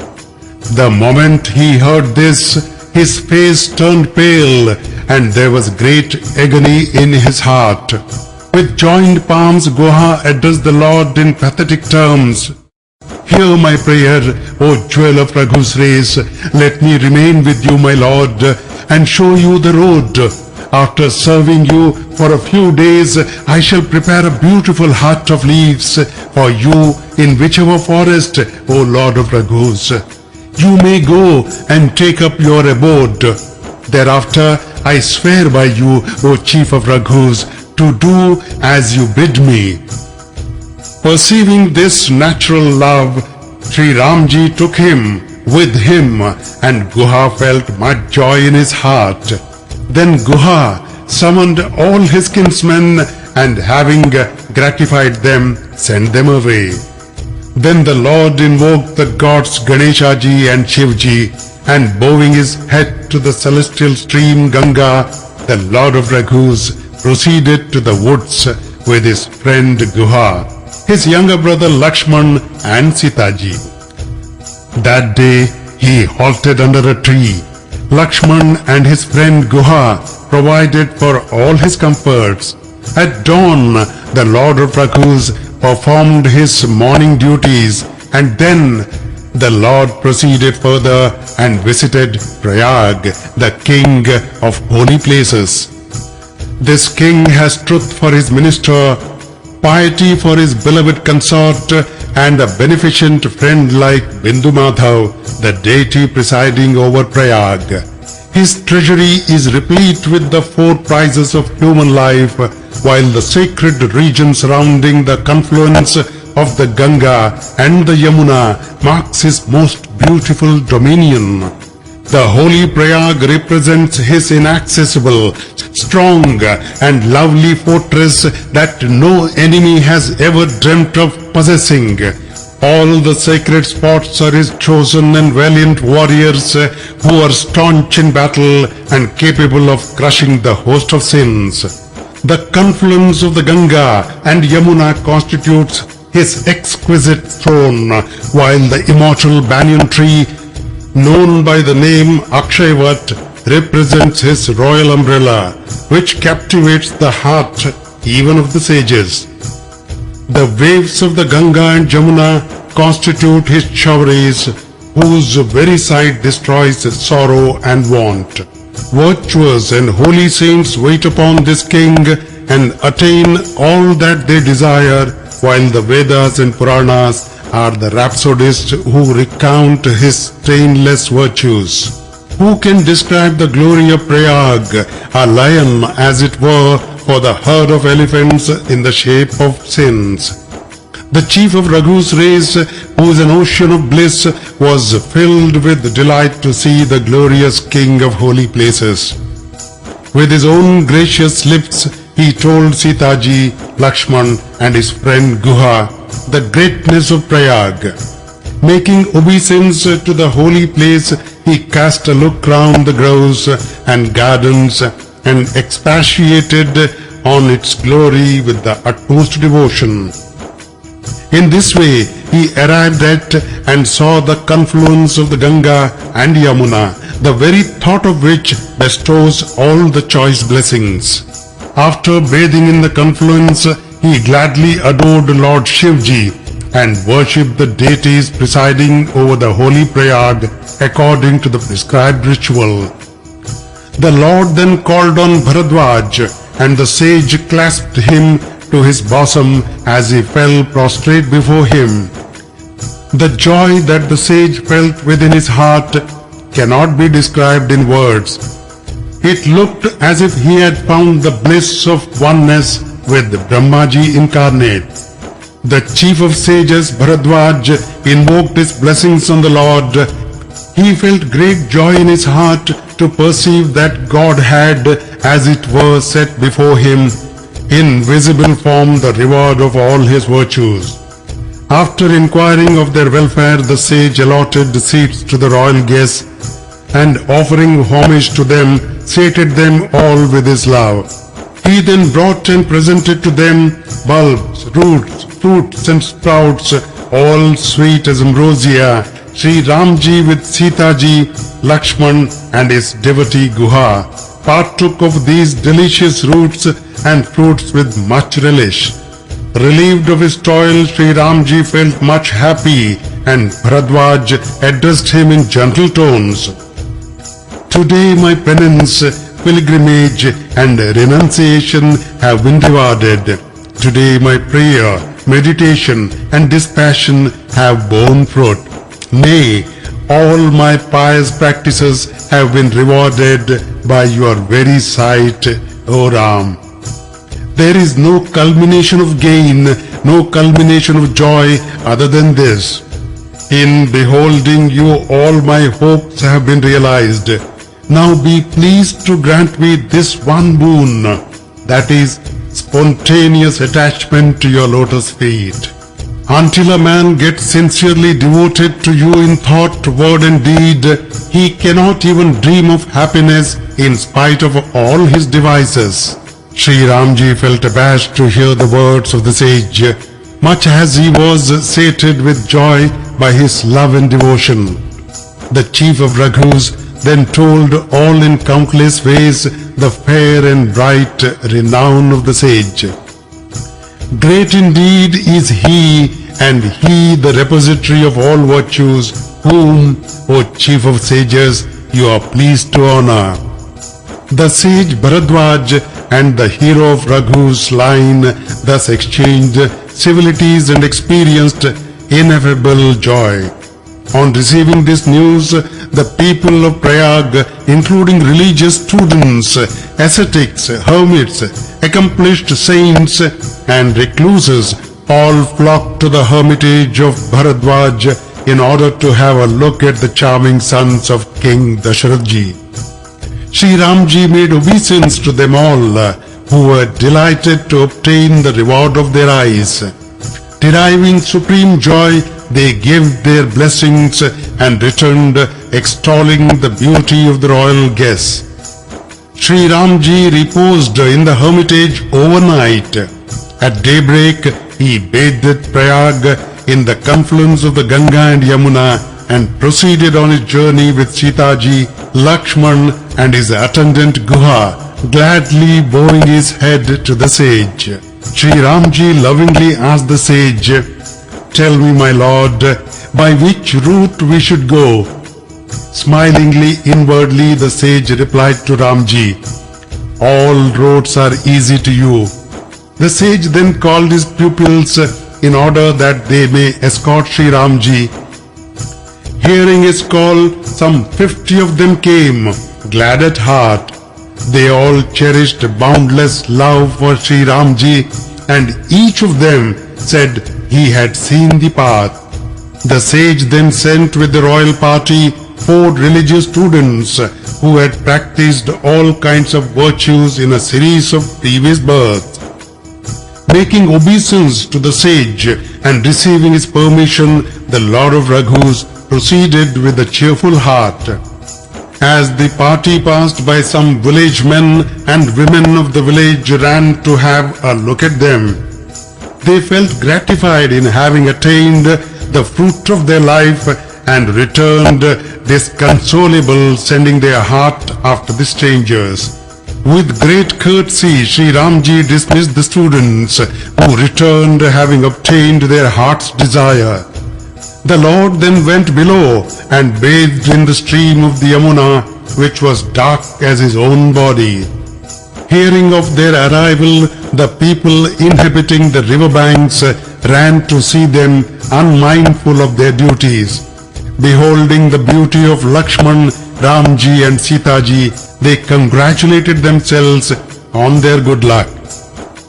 Their hearts were seized with intense longing, but they felt shy in inquiring the names and residence of the newcomers. Such of them, however, as were advanced in years and intellect, were able to recognize Ramji by dint of their wit. They related to him the whole story, telling them how Shri Ramji had proceeded to the woods in obedience to his father's commands. They were all sad to hear this and lamented, "The king and queen have not done well." In the meanwhile, there arrived an ascetic who was an embodiment of spiritual glow, young in years and charming in appearance. His ways were unknown to the poet. He was attired in the garb of a recluse and was devoted to Ramji in thought, word and deed. His eyes were wet with tears and thrill ran through his body when he came to recognize his beloved deity, Shri Ramji. He fell prostrate on the ground, and the state of his body and mind could not be described in words. Thrilling all over with emotion, Shri Ramji pressed him to his bosom, as though a pauper had found a philosopher's stone. Everyone who saw them suggested as though love on the one hand and the supreme reality on the other embraced each other in living form. Next, he threw himself at the feet of Lakshman, who lifted him with a heart overflowing with love. Again, he placed on his head the dust of Sitaji's feet, and the mother gave him her blessing, knowing him to be her own child. The Nishad chief, in his turn, fell prostrate before the hermit, who gladly embraced him, recognizing him to be a friend of Shri Ramji. With the cup of his eyes, he drank the nectar of Shri Ramji's beauty and was delighted as a hungry soul who had secured excellent food. Tell me, friend, what are those father and mother like that have exiled to the woods children such as these? Beholding the beauty of Shri Ramji, Lakshman and Sitaji, men and women alike were ill at ease on account of love. The hero of Raghu's race then admonished his friend Guha in ways more than one, and bowing to Shri Ramji's commands, he left for his home. Then, with joined palms, Sitaji, Ramji and Lakshman made renewed obeisance to the Yamuna. Accompanied by Sitaji, the two brothers gladly proceeded further, extolling the daughter of the sun god as they went. Many a traveller met them on the way, and beholding the two brothers, they fondly exclaimed, "Finding all the marks of royalty on your person, we are sore troubled at heart. When you wend your way on foot, the science of astrology, which tells us that men possessing such and such features should always be borne on some vehicle, is misleading to our mind. The road is difficult and lies through big mountains and forests. On top of it, you have a delicate girl with you. Infested with elephants and lions, the forest is too terrible to look at. We are ready to accompany you if you enjoin us to do so. We will escort you as far as you go and will then return, bowing our heads to you." In this way, they offered their services. Overmastered as they were by love, a thrill ran through their body and tears came to their eyes. The all-merciful Lord, however, dismissed them with polite and gentle words. The hamlets and the villages that lay on the road were the envy of the towns of the Nagas and gods. The deities presiding over these towns said to one another, "By what blessed soul and what auspicious hour were these hamlets and villages founded? They are so lucky, meritorious, and of such exquisite beauty. Even Amravati, stood no comparison with the spots which were trodden by Shri Ramji's feet. The dwellers on the wayside were all embodiments of virtue. They evoked the praise of the denizens of heaven inasmuch as they feasted their eyes on Shri Ramji, who was dark as a cloud, as well as on Sita ji and Lakshman. The lakes and streams in which Shri Ramji bathed were the envy of the lakes and rivers of gods. The tree under which the Lord sat was glorified by the trees of paradise. Nay, kissing the dust of Shri Ramji's lotus feet, earth deemed herself most lucky. Clouds screened him from the sun, the gods rained flowers and regarded him with wistful eyes as Shri Ramji wended his way, looking at the mountains, forests, birds and beasts. Whenever Sita ji, Lakshman and the Lord of Raghus happened to pass by some village, all those who heard of his coming, young and old, men and women alike, came out at once, unmindful of their household duties. Beholding the beauty of Shri Ramji, Lakshman and Sita ji, they obtained the reward of their eyes and felt gratified. Their eyes were wet with tears, a thrill ran through their body, and they were all enraptured to behold the two brothers. The state of their mind could not be described in words. It seemed as if paupers had stumbled on a pile of heavenly gems. Calling their neighbors, they admonished one another, "Obtain the reward of your eyes this very moment." Some were enraptured to see Ramji and went with him, gazing on him all the time. Others took his image into the heart through the door of their eyes and were utterly overpowered in body, mind and speech.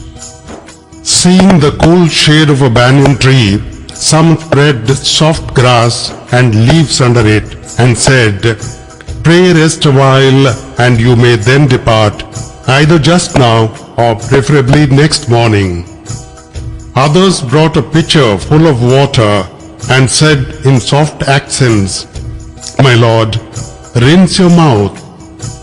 Hearing their agreeable words and seeing their extreme love, the tender-hearted and most amiable Shri Ramji mentally perceived that Sita ji was fatigued and rested a while in the shade of the banyan tree. Men and women regarded his loveliness with great delight. His peerless beauty captivated their eyes and mind. Standing in a circle with their gaze fixed on the countenance of Shri Ramchandra ji, they all shone like a group of kakora birds encircling the moon. With his graceful form possessing the hue of a young tamla tree, he fascinated by his looks the mind of a million cupids. Lakshman too, who had fair limbs, bright as lightning and charming from head to foot, appeared most lovely and attracted the mind.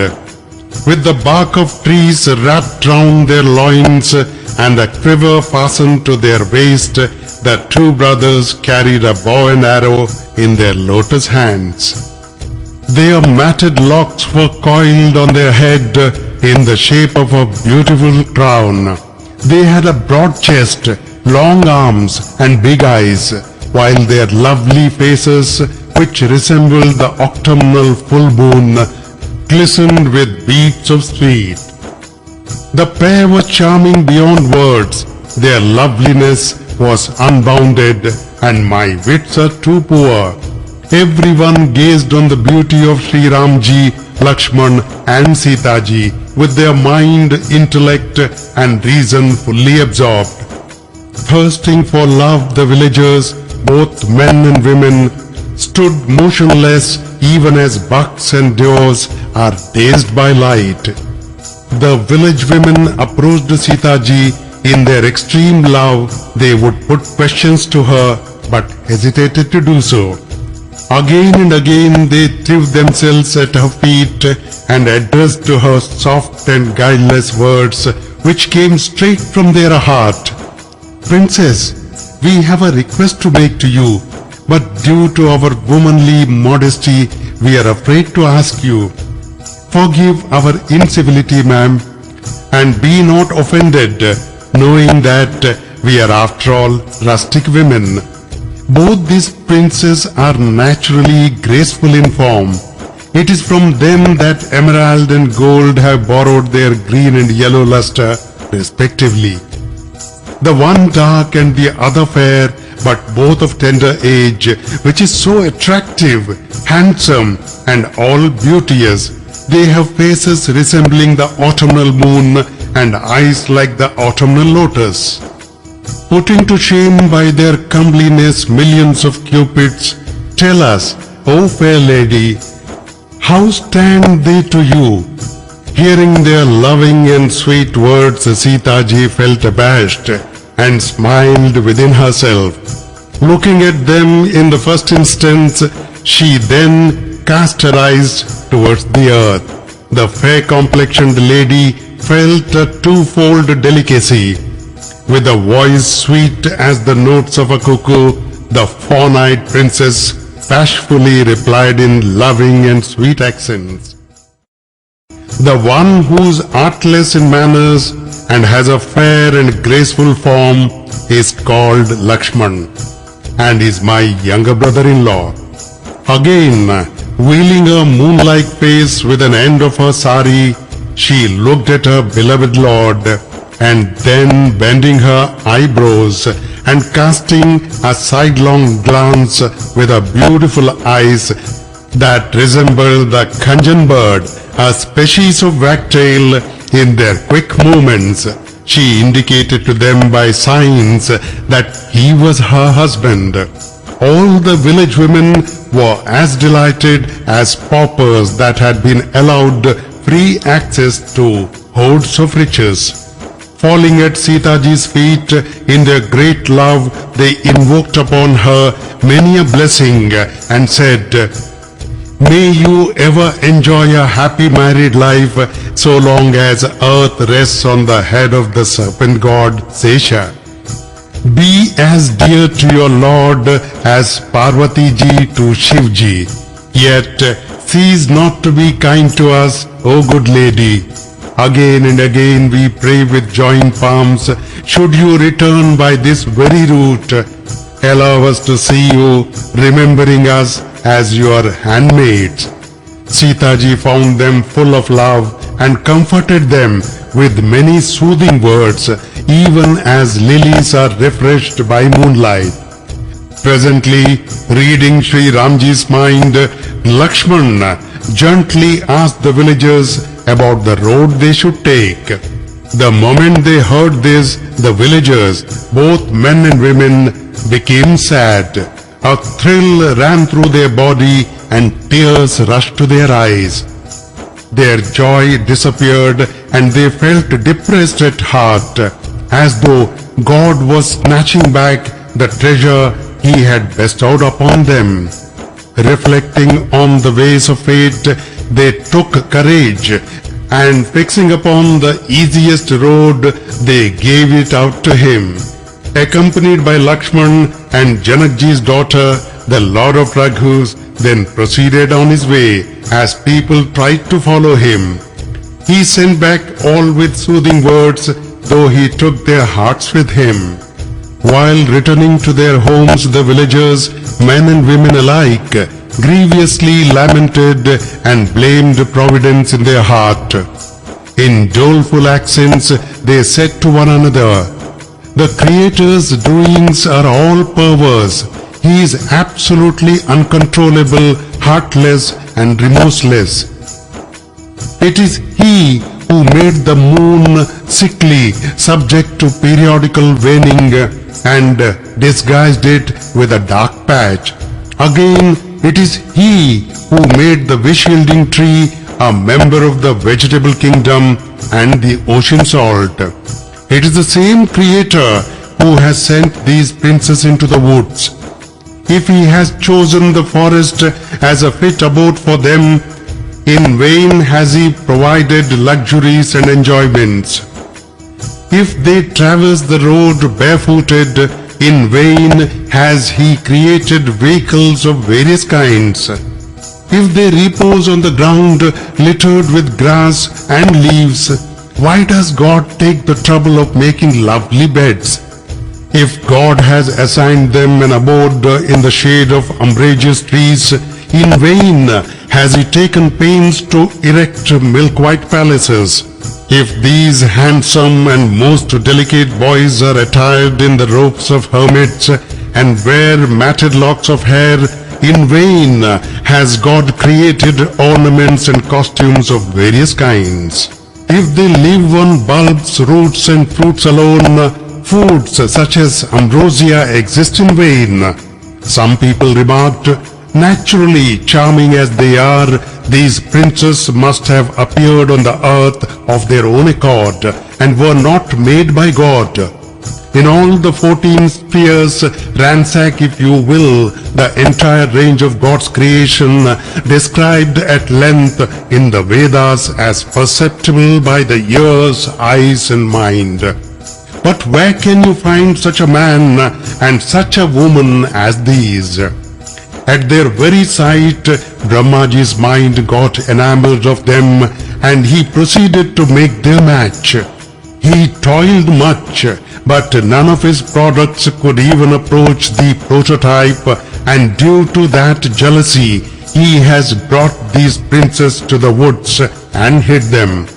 Others said, we do not claim to know much, but account ourselves supremely blessed. They too are meritorious in our opinion who see these princes or have seen them or shall see them. Making such fond remarks, they filled their eyes with tears and added, most delicate of frame, how shall they be able to traverse such an impassable road? Overmastered by love, the women felt as uneasy as the female Chakravaka bird does at evening time. Reflecting on the tender lotus-like feet of the princess and the rough road they were required to tread, the women said in polite phrases with their heart stirred with deep feeling. At the touch of their soft and rosy souls, the earth shrinks even as our hearts. If the Lord of the universe chose to exile them into the woods, why did he not at the same time strew their path with flowers? If we can secure from heaven the boon of our asking, let us keep these princes, O friend, within the lids of our eyes. Those men and women who did not come in time were unable to behold Sita ji and Ram ji. Hearing of their exquisite beauty, they anxiously asked, how far, brother, must have they gone by now? The stronger of them ran on and saw the princess and returned triumphant, attaining the end of their existence. Women, children, and the aged, however, wrung their hands and lamented. In this way, the people were smitten with love wherever Shri Ramji went. In every village there was similar rejoicing at the sight of Shri Ramji, who was a moon to the lily-like solar rays. Those who could get some information as to the circumstances that had led to Shri Ramji's banishment blamed the king and queen. Others said the king is too benevolent in that he has vouchsafed to us the reward of our eyes. Men and women talked about themselves in straight, loving and agreeable faces. Blessed are the parents who gave birth to these princes, and happy the town from which they hail. Happy is the land, hill, forest, village, and every spot which they visit. Nay, the Creator must have felt happy in creating him who looks upon these princes as his near and dear ones. The delightful story as to how Shri Ramji and Lakshman travelled in the woods was broadcast all along the route and throughout the forest. thus bringing joy to the people on the roadside. Shri Ramji, who was a veritable sun to the lotus-like solar rays, proceeded with Sita ji and Sumitra's son Lakshman looking at the forest. Shri Ramji walked in front while Lakshman followed in the rear, both conspicuous in their robes of ascetics. Between the two, Sita ji shone like Maya, the divine energy that stands between Brahmaji, the god, on the one hand and the individual soul on the other.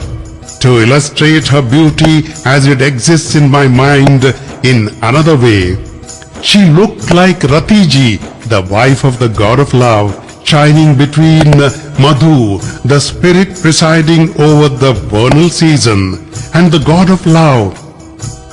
Beating my brains for another illustration, let me say she shone like Rohini between Buddha and the moon god. Sita ji trod on the path with meticulous care, planting her feet in the space between her lord's footprints. Avoiding the footprints both of Sita ji and Ramji, Lakshman traversed the road, always keeping them to the right. The ideal affection of Shri Ramji, Lakshman and Sita ji was past telling. How can one describe it? Even birds and beasts were enraptured to behold their beauty. Their hearts were stolen by Ramji, the wayfarer. Whoever saw the beloved travelers, Sita ji and the two brothers, Ramji and Lakshman, joyously reached the end of the toilsome journey of life without any exertion.